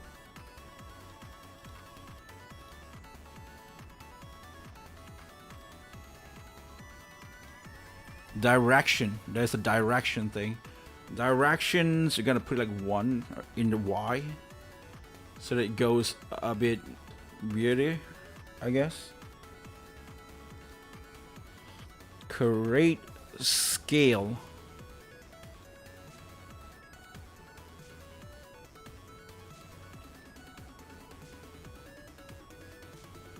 Scale.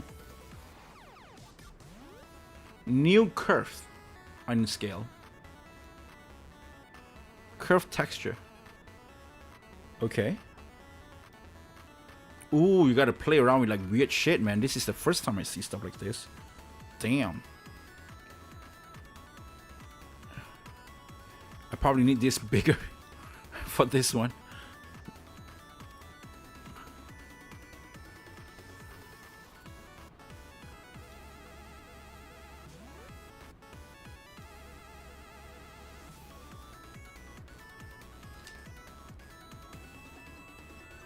And 3 max here. What does this do? What the hell? Create color.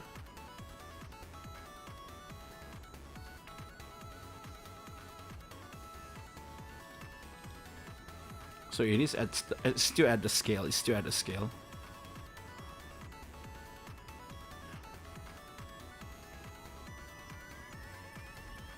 Hue, I guess. Color.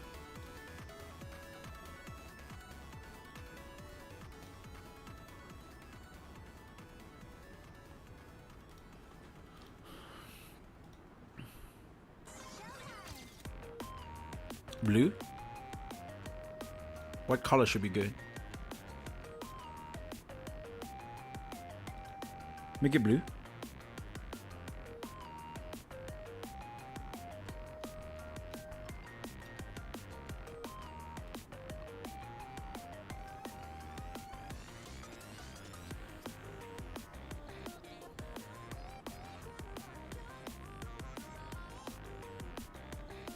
What the hell? How do you do this shit?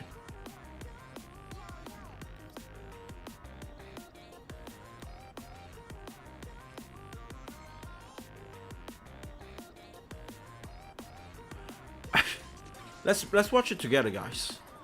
I don't know what the hell. It's too fast.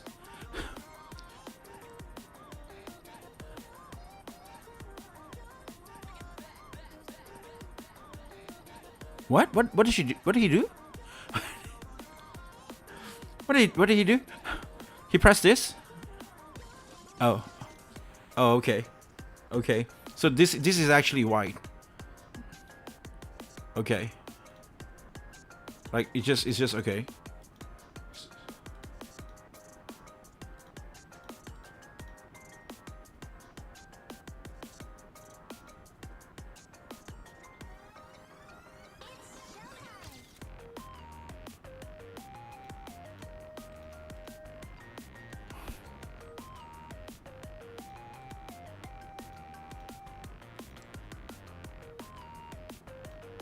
How the hell do you actually change the color?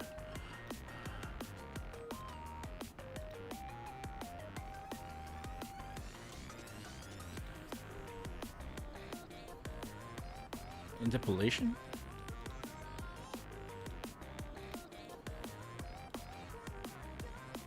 Where the hell do you click the color? Oh, here. I see. Okay, never mind. Never mind. Let me try it again from the start. Okay, I'll put this in.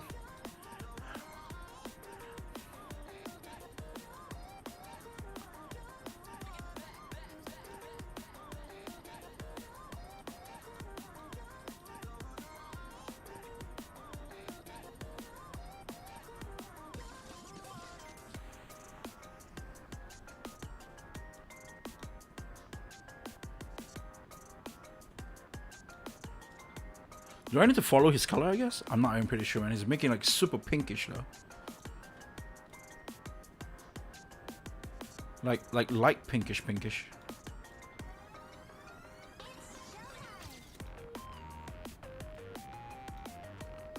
Okay.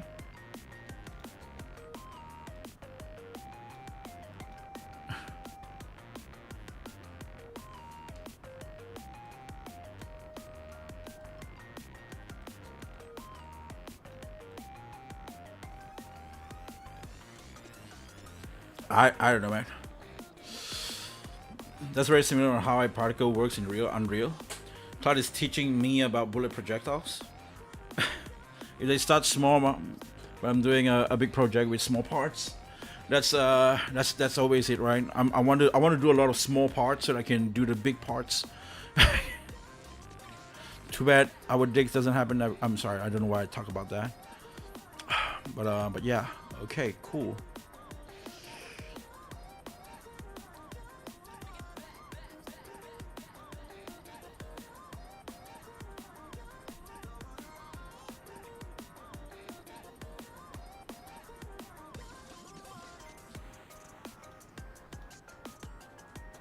Is that what you're trying to do?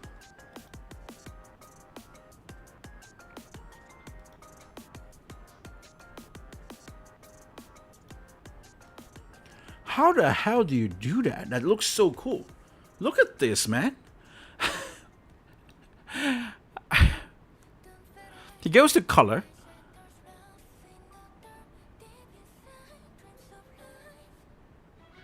And it... What? Why is mine so dark and shit?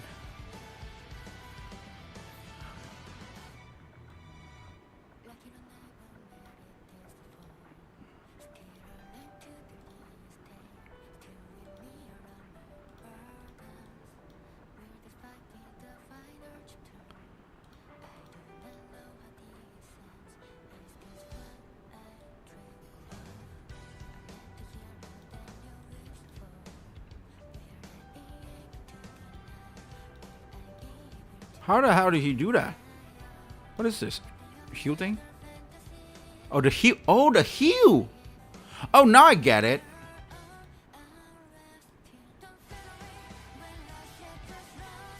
Now I get it.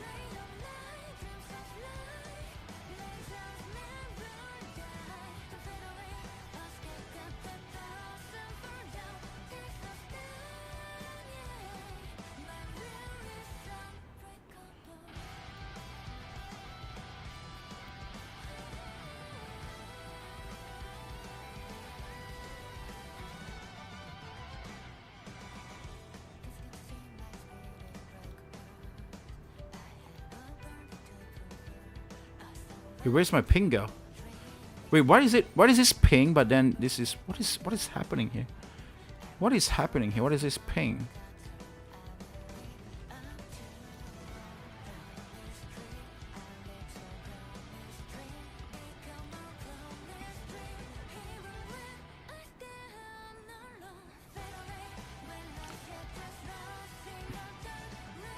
Dark because it looks cooler? I don't know, man. Give some turbulence. You know what? I'm not gonna care about the color anymore. It's not really that important. I think this is fine. It's a bit dark and shit. So I'm gonna get to the turbulence. Is it still in the... I guess it's still in this. No, it's not. Turbulence. On. Oh, did I just destroy it?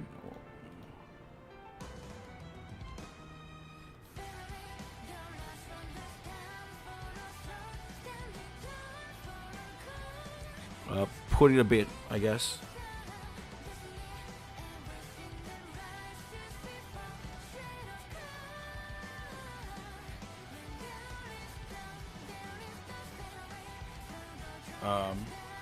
I didn't know what I just did, but I just did something. Let's try.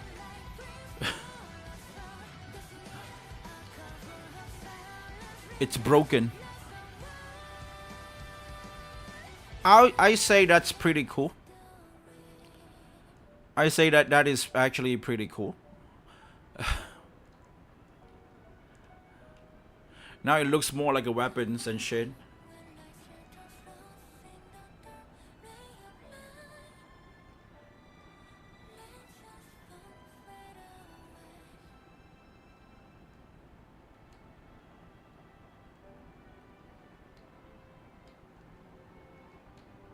Damn.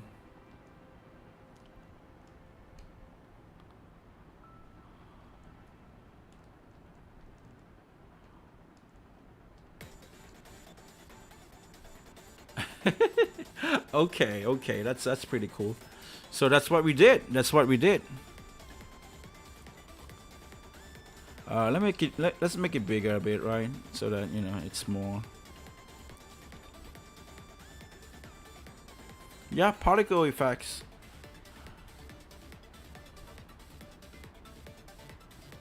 Sometimes it's like I couldn't do it, but black color looks cool anyway. So actually, when I saw his bullet, I'm like, nah, my bullet is cooler, man. My bullet is so cool. Look at it, it's a bit dark and shit. It's like, oh, sorry about that. Look at that, man. It's like it looks a bit cooler than his.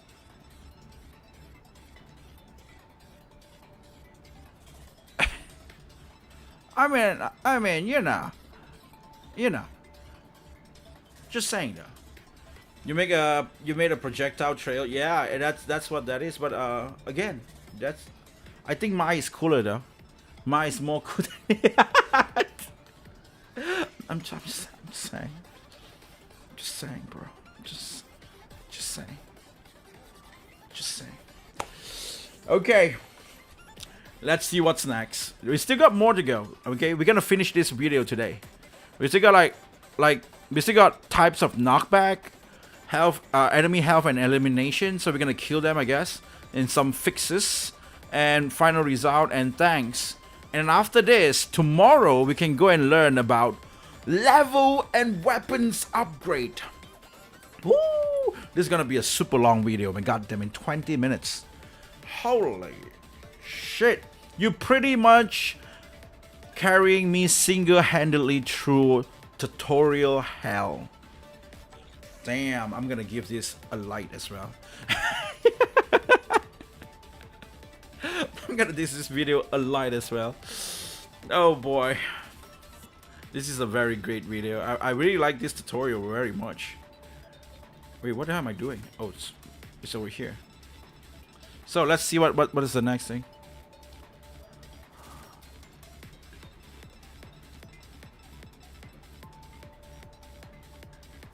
So next, set knockback. So this is a knockback thing. So let me just go with a set knockback thing. Okay, next we're gonna set some knockback. Holy shit, this video get too big now.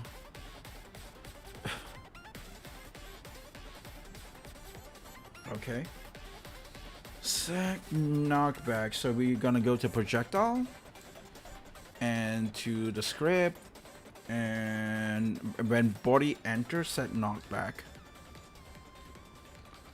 Body knockback equal direction. Oh, this is very simple, very straightforward, huh? Multiply 37 by 75.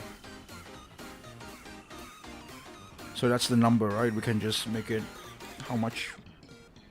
So by just adding that, I already do it. Okay.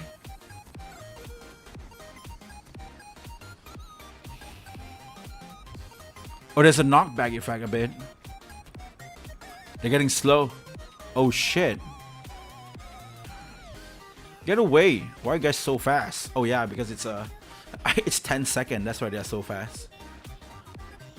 We don't really need the others, I guess. You know what? I'm gonna go to the enemy. No, spawner. And I'm gonna change back my seconds to the proper seconds.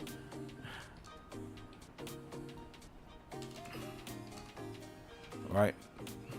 Now we can properly play the game while we also test. Shit. That's the bullet. It's flying. I'm sorry. I didn't mean to test the bullet. But yeah, this is playable now. So that thing died. Okay. Because they actually have 1 health. So they usually die by 1 go. But that is way too much, way too fast. The circle thing, man.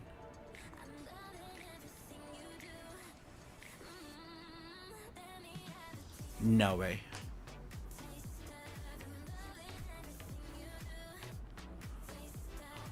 The circle thing.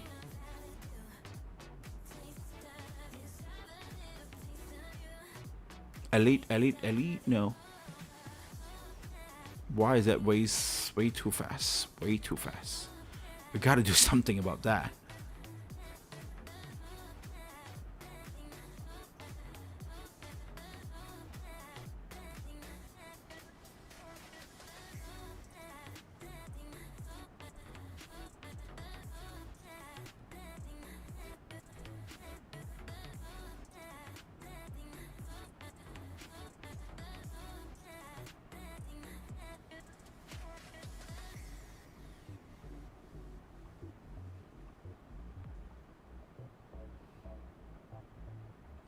The circle round thing.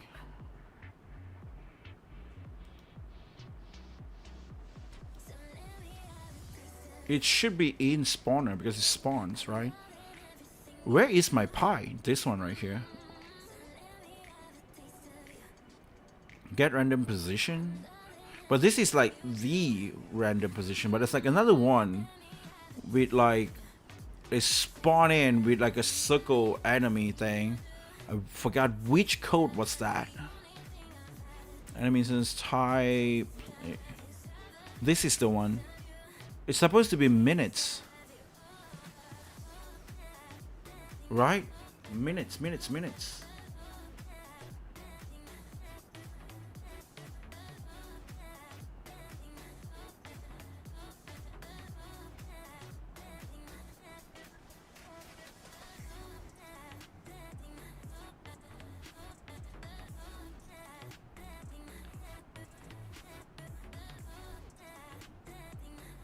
But it appears so fast, like every 10 seconds.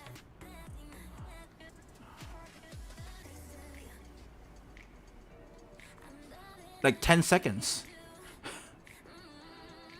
No, it's supposed to appear every 1 minute.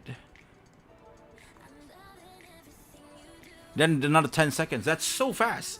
Like now I know that this is one of the codes, but it's supposed to be the minute part.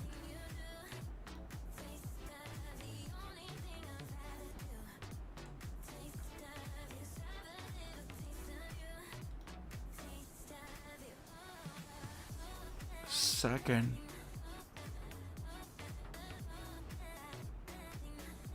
$60 is 1 minute. How is it minute? But it's 10 seconds right now. What is happening here? I think this is the one. No, this is the elite part. So that's the one that for the elite. Okay, never mind.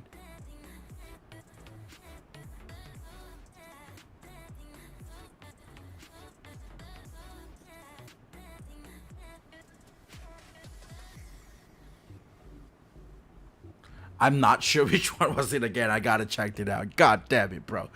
But yeah, yeah. I guess I kind of want to make it like a playable state, so that when we test, it's just like a playable state of test.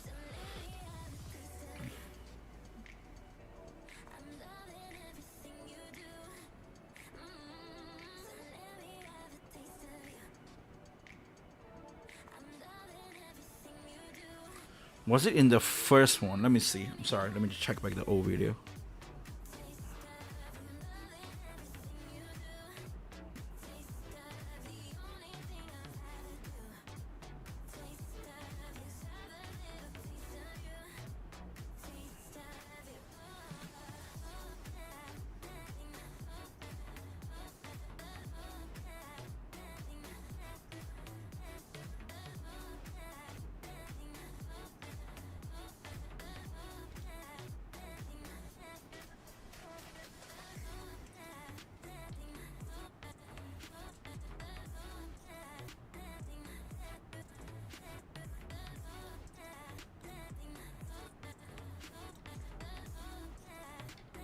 Okay, let me just check it.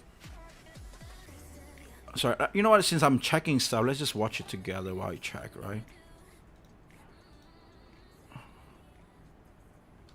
Was this the one? No, this is the elite thing. I remember this because it's like it's the color and shit. Yeah, that's what I did with the elite.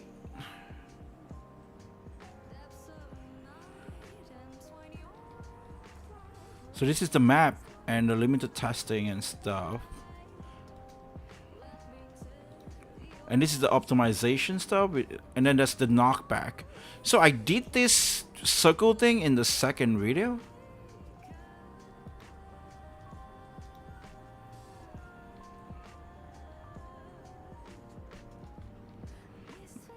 Nearest enemy.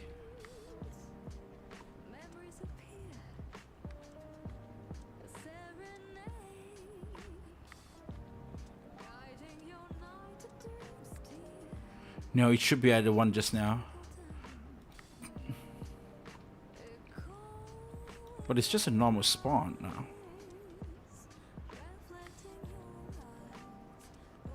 When did I do the circle thing?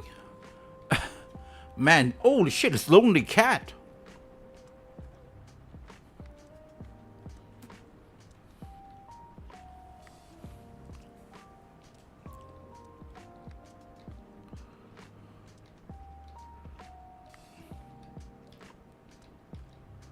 Okay, we did the map. Okay.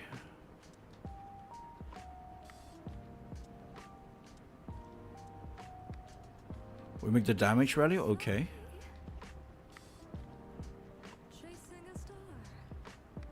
Reduce function health. Make sure masking enemy hit points. Add a progress bar. Okay. With the timer and health and stuff. I think it's at the pattern wave. Pattern wave. It's gotta be at the pattern wave. Okay. Okay. Spawn, get random position.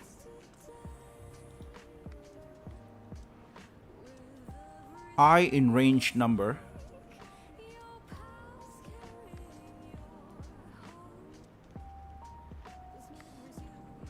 enemy come. Oh, so it is this one, this weird thing. But how much?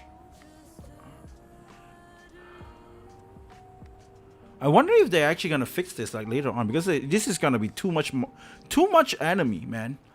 Like no way a Vampire Survivor game can survive that.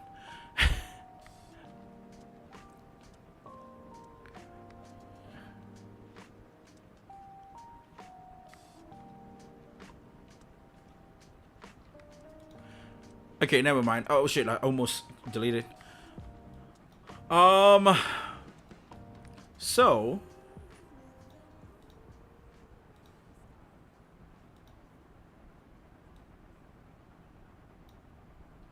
So it's here. It's this one right here.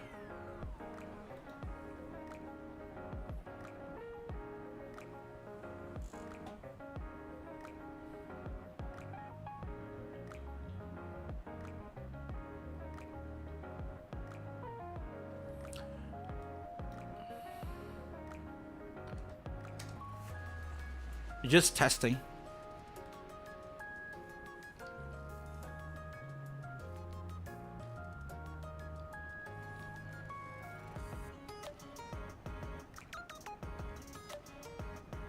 Nah, it's still 1. It's still 10. It's still 10. Second.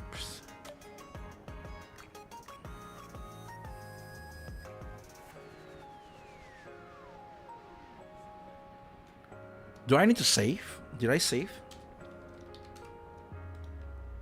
Let me save. Save. Test it.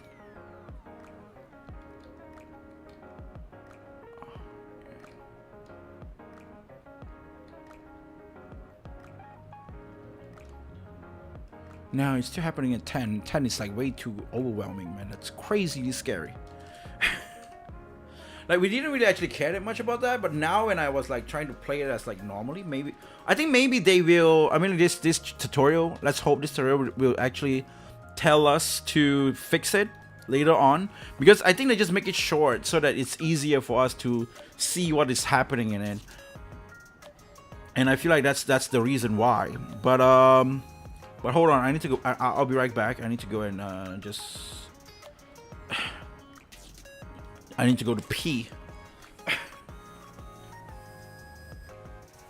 Pie. I need to go to pie.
Okay. Oh boy, sorry about that.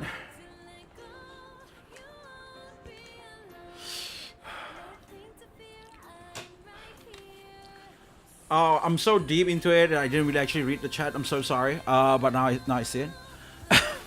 Your VFX now looks like the anime where the girl cooks really bad food and it has poisonous gas.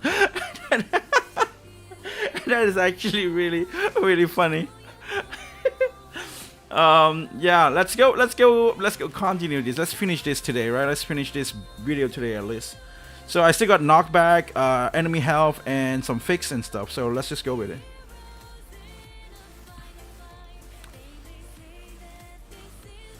Yeah, I think this is fine. I can't really do much about it. So let's go back to the projectiles and stuff, I guess.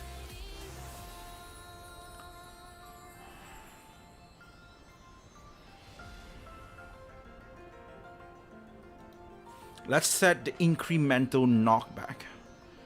Just incremental knockback. Let's see what happens. So what happens if I set it incremental? And we go back to the weapons. And there's a cooldown, okay. Let's lower the cooldown to 0.25, okay.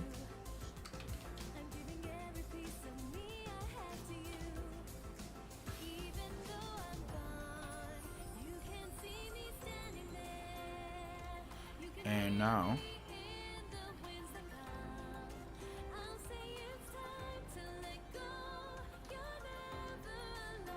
oh, it pushed people back because it's incremental. Sorry, it increment the thing. I see. I don't know about this effect. I don't really actually quite like it. I don't think in a Vampire Survivor they have something like this. I mean, like incremental. I mean, like, it does have a knockback, but I don't think you can actually push people back like that, like a sniper in Dota 2.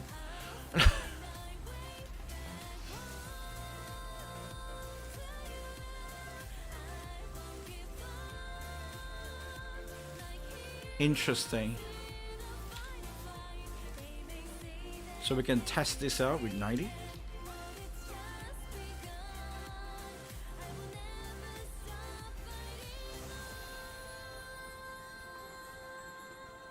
Like that looks more like you know, Vampire Survivor type of game.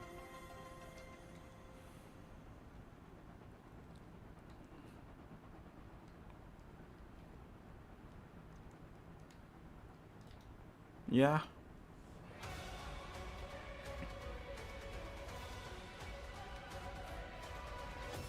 Set any type of knockback you love the most. I see. Okay, let's go back to the enemy. Go back to the stuff, separation. This is really scary, actually. Why is it so near? Okay, wearable, health. Float.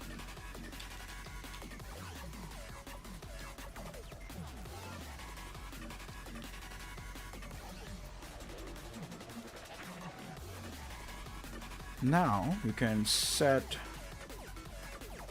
more about health. So set value.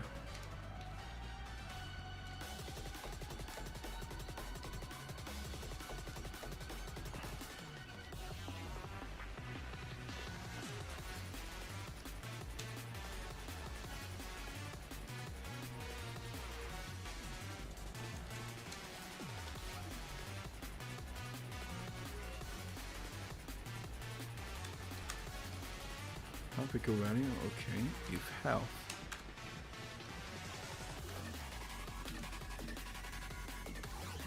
Circle. Q3.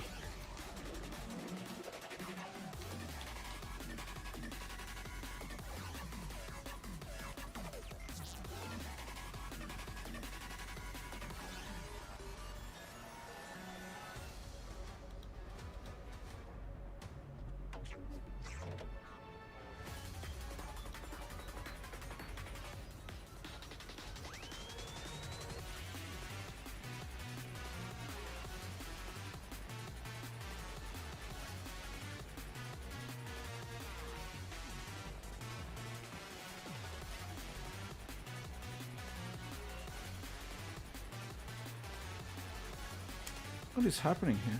Oh, here. I see. Okay. Make a setter variable when health reaches 0, free the enemy from memory.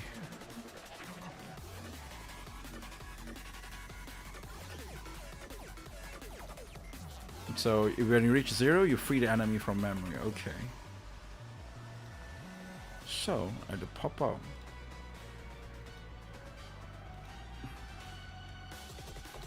Health. Amount.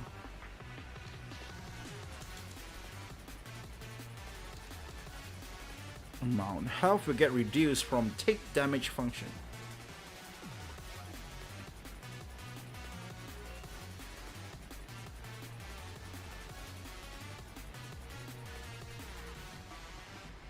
So this is like the whole take damage, right? So it's like, that's why when you take damage, you have the color comes out, so you have to put that on top. I see. And then we have the damage pop up, and also health. So damage pop up is this thing right here. So that's why when you put it here, we can read the damage pop up. Okay.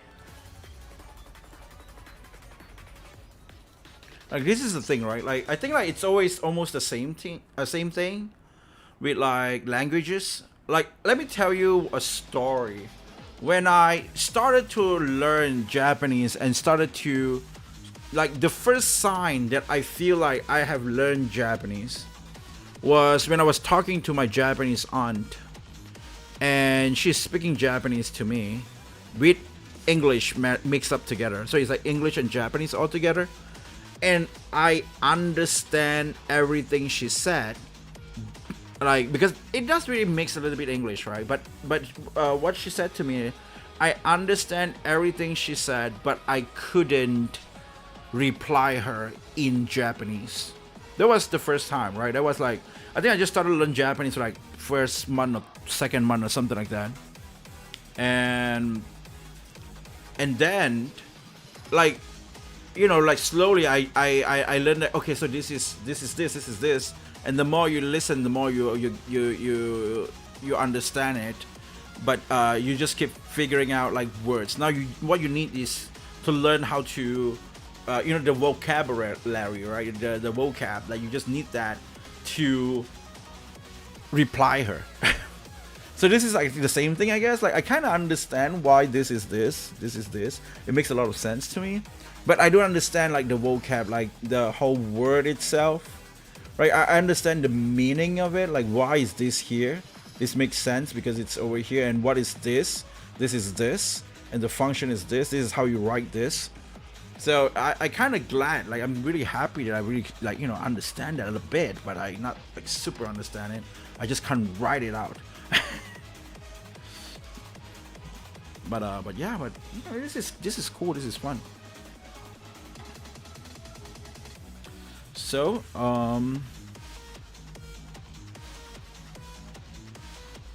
so I need to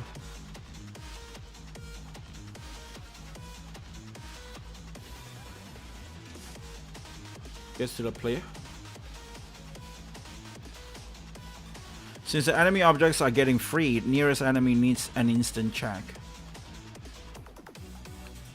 Nearest enemies need an instant check, okay.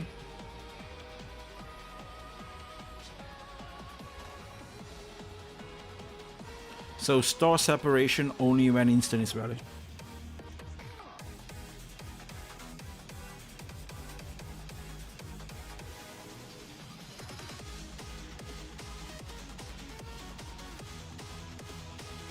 If nearest enemy, so I have to change it. If is instance valid nearest enemy, so I have to change this. If it's instant valid nearest enemy, so store separation only when instant is valid. So this is how you store the separation when the instant is valid. Only when the instant is valid. I don't really understand what it means, but I guess, you know. Okay, get to the enemy.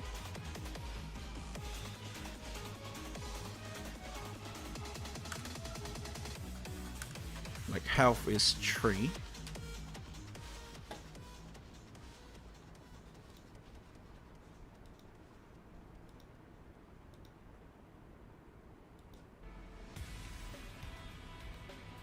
Or the health is 3. Okay, sure.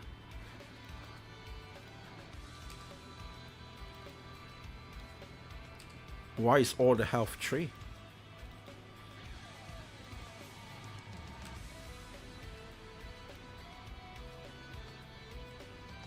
You get to the enemy.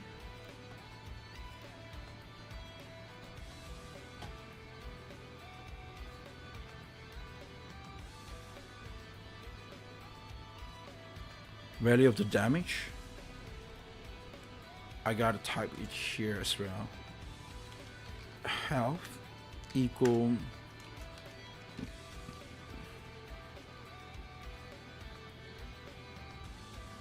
wait, what? That's why I'm kind of like weird. Like, why do you need vector? No, it's not vector. I'm sorry. It's actually something else. I think it just appeared.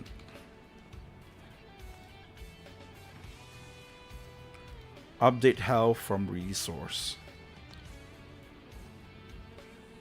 Okay.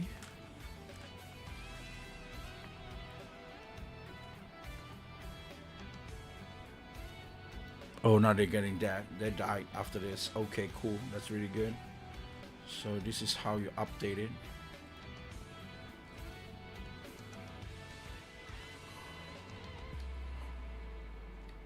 Die, disappear, get away from me. Holy shit, I have a game now already. No, get away. Holy crap, I'm dead. I'm gonna.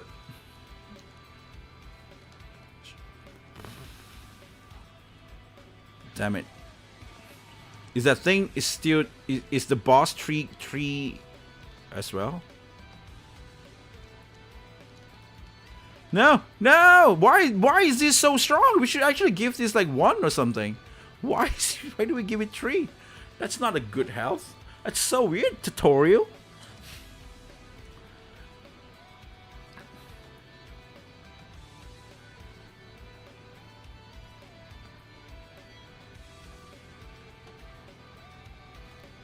I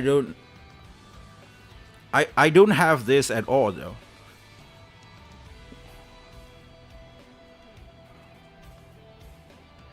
Debugger? I don't have any debugger happening.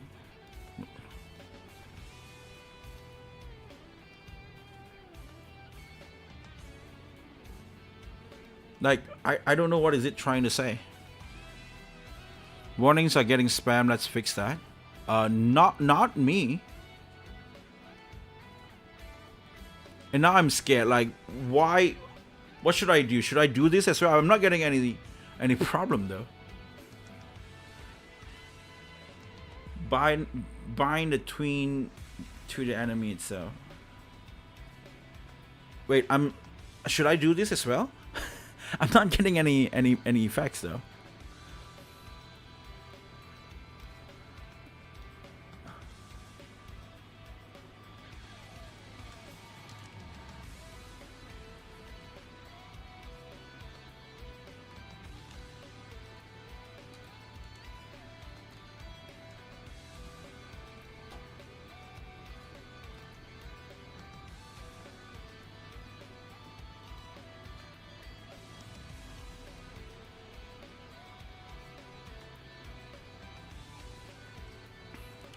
Tween bind nodes. Bind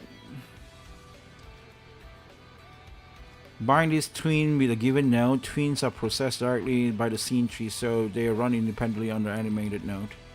When you bind a node with a tween, the tween will halt the animations when the object is not inside the tree. And the tween will be automatically killed when the bound object is free. And tween pause bound will make the pausing behavior dependent on bound node.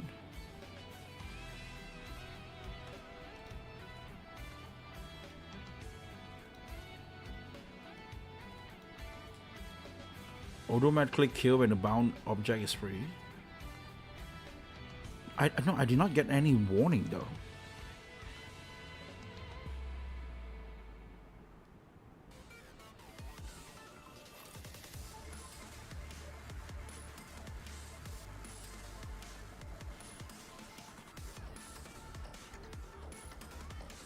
Let me copy paste this. Let me test this right now. Right, let's save this.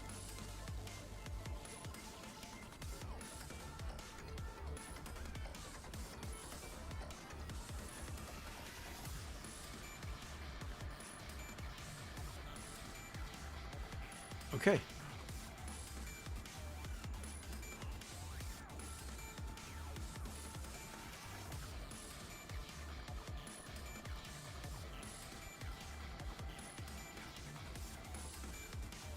No. I think that's the old version. Probably something happens in that old version. I'm not sure what.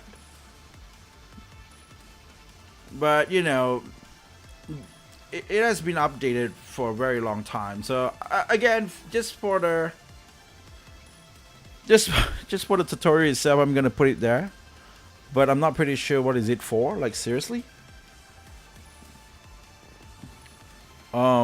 Debugger won't spam warning when the enemy gets eliminated, but so that's what some fix is, I guess.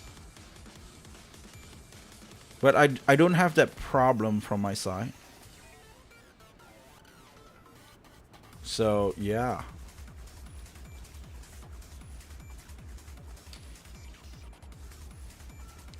Oh, this is gonna be good.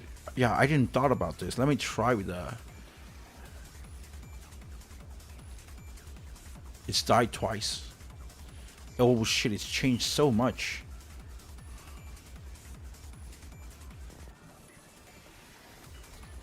Oh, damn it, I'm dead again.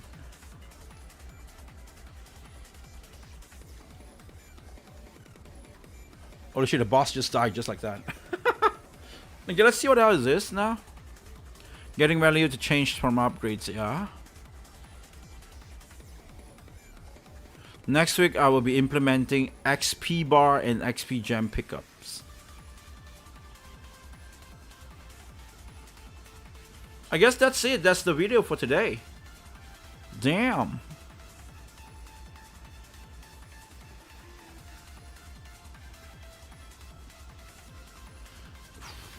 Okay, that was really cool actually.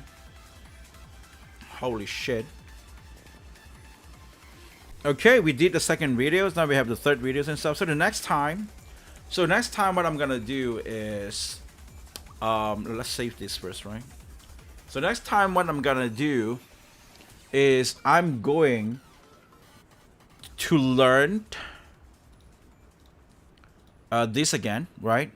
But I'm gonna go back to 16 and try to understand loops 4 again. Like maybe we'll go from here again until 20. Again one more time. Like I don't really understand it so well, but I do want to understand it if I can, right? So we would try it out. Might get a bit frustrated and shit like that, but I'm not gonna try and spend too long on it, right? I'm like just gonna revise. I think that's just what it is. Just revise and understand a bit, and after that, go and continue with the third video, which is learning how to level up stuff. Let's give you guys some previews around here, like, you know, sneak preview. That's what we're gonna learn. Upgrade weapons and level up and upgrade weapons. Oh, shit. Ooh, we got a gem stuff like Vampire Survivor. Oh, damn.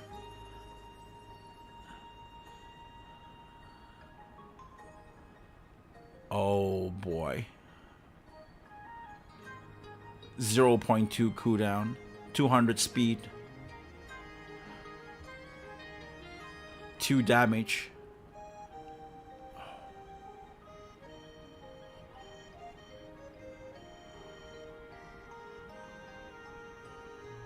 Yep, we're gonna learn this shit tomorrow, guys. Level up, enemy drops, and particles, and please have all the. Okay, The GUI asset is here. What the hell is this? Dude! It's gone! This asset pack has been restricted by the author and cannot be downloaded. The owner must have been given permission to those they wish to access the page. If you think it's a mistake, please get in touch. No!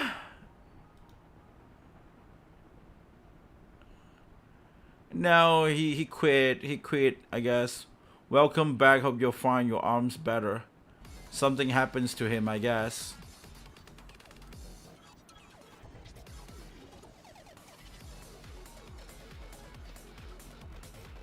Shit, it doesn't have that assets. I don't know what kind of assets is it. What the hell is GUI? Oh, it's gonna be like those upgrade UI and shit. I gotta find some other UI for that then. Holy crap. I mean, it's assets, right? So I need to find some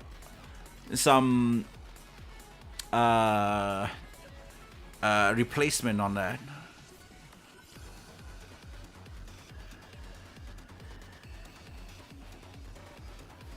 Oh, I see.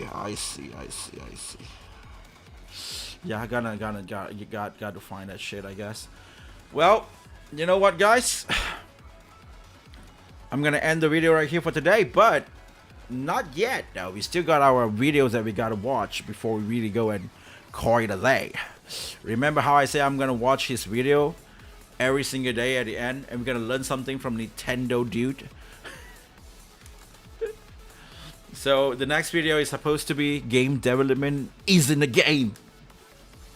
What does it mean to be a pro? What does it mean? What does it mean to be a pro? I don't know what it means to be a pro, but we're gonna go and watch this video, okay? What does it mean? Game development isn't a game. あなたはなぜゲームを作るのですかと聞かれたら、多くの開発の方々はどう答えるのでしょうね。There's two less games that have boob jiggles. There is some, but it's not enough. Okay? 一番多いのはゲームが好きだからだと思うし、そうであるべきですけれども、私は、自分が最も得意とする仕事だからと答えるところでしょうかね。ゲームやゲーム作りが好きだからという理由はそれよりは優先度低いです。ゲーム作りの仕事はすなわち遊びを作る仕事ですが、その仕事は遊びではありません。趣味でゲームを作ることがあっても良いですけれども、売りに出すなどお金が絡む以上は、必ず仕事として考えなければならないのではないかなと。ゲームは本来自分が好きな作品を I have a very epic sound at the back. Still play. So we gotta stop that. を作ることが当然のように思いますよね。特に小規模インディー系などはそういう傾向もあるし、それはそれで望ましいことなんですが、だけどインディーだってお金をもらう以上はプロなのです。Yes. プロに徹し、需要に対して器用に振る舞うことだって大事だと思います。I see. 例えばチームのスタッフは自分の好みに合わないゲームを作っていることなど日常茶飯事でしょう。可愛いものが大好きなアーティストがゾンビやゴキブリの緻密なテクスチャーを作り続けるっていうこともあろうかと思います。まあ嫌でしょうけどね。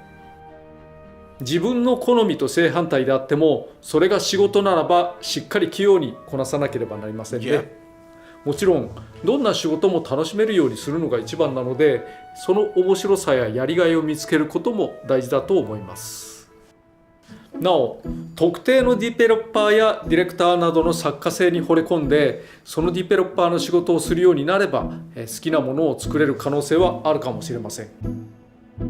ただ、これは極めて狭いもんだと言えますけどね。では、そのディレクターやゲームデザイナーになって企画を一から考える立場になれば、自身が好きなものを作れる可能性は増すでしょうね。が、ここに来てもなお自分が好きなものを作っているとは限りません。例えば私が作るゲームは私の好みと全く関係なく作ります。よくゲームをする私が初心者向けに特化した星のカービィを作ったり、落ち物パズルが苦手な私がメテオスを作ったり。Oh shit, guys. With this logic right here, I gotta make woke games, man. I don't like them. I gotta make the next mixtape. I gotta make the next mixtape now. Holy shit. Or reverse psychology. Every single Western developer that is afraid of women or sexy female attractive characters should make sexy female attractive characters because you are working now. The company pays you to work. So it means that be a professional and do what's best for the profit of the game. So, I mean, yeah, he's pointing out very good points. 少なくとも私は自分の好みで企画をしません。どんなジャンルを提示されても課題とみなし、考えた上で目的に合ったものを作ろうとします。ただこれもまたなるべく楽しむようにするのが一番ですね。私も、自分の作品やゲーム作りをまあまあ楽しんでるのではないかなと思います。発売後も面白く遊べてるし、ゲームの面白さがなぜ生まれるのかを理解すれば好みに関係なく幅広い作品を作れるのではないかなと思います。この番組でさまざまなヒントがあることと思いますから、少しずつ糸口を見つけてもらえれば幸いです。しかしまあそれは This is the same thing that I faced back in the day, right? Like I'm not pretty sure that I told you. I mean, I did share the stories before, but it's not like all of you guys probably know about it. So I'm gonna just share it again. Like when I was learning like guitar, right? Like when I was learning guitar, I just want to play one song, not really one song, like one artist song, because I like an artist and I like it so much that I only listen to her. And I never listen to any other different music. Like to me, it's like, nah, I don't want to listen to other music, because if I listen to other music, I will be a cheater. I'll be cheating on her. No, so that kind of like childish, when you're a teenager, 12 or like 13 or 14 or something, that kind of mindset.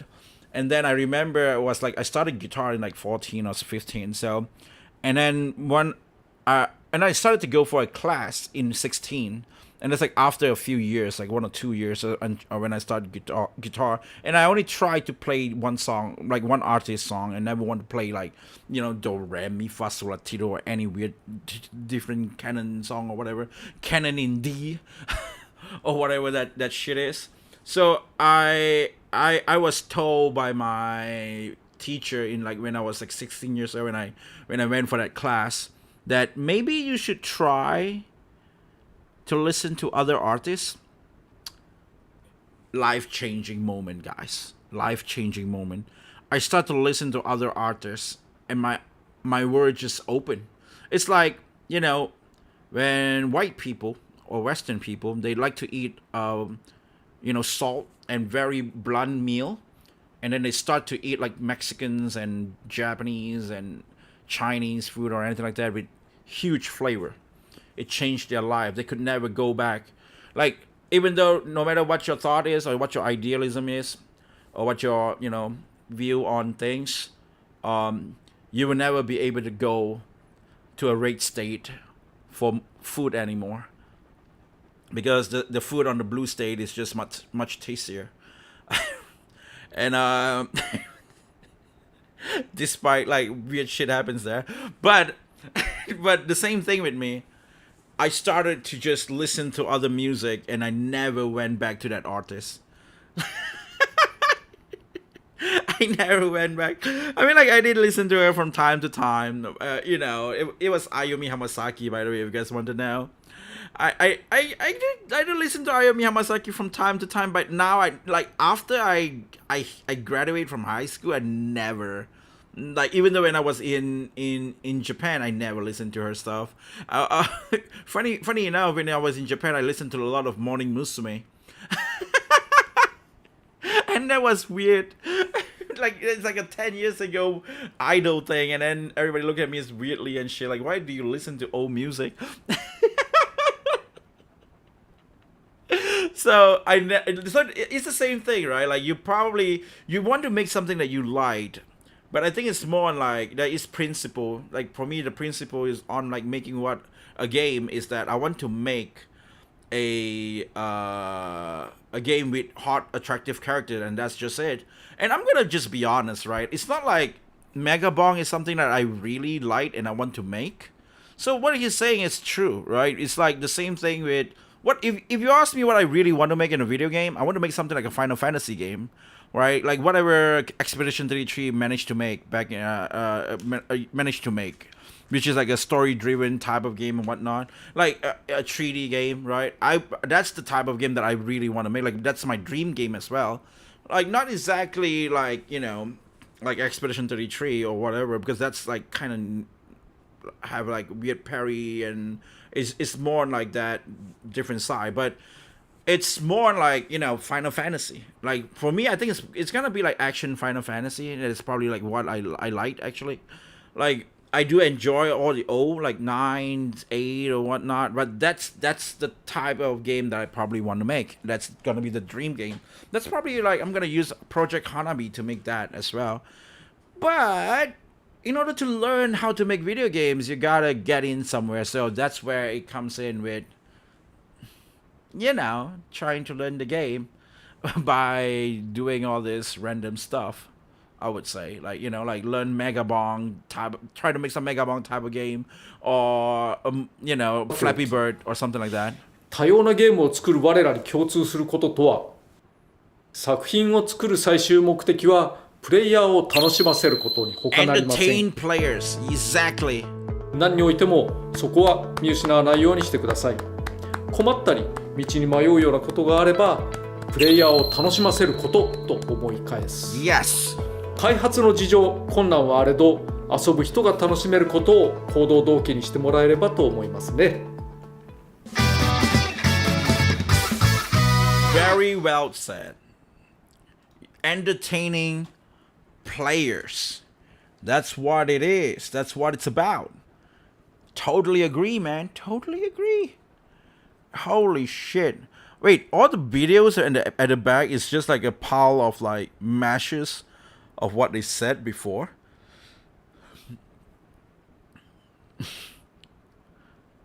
Oh, this is where it ends. Yeah. And then after that, they just mash it up into a different video. That is interesting. Maybe we should have watched this instead, right? Maybe we should have watched all this instead, like in just one go and stuff. That would be the great thing.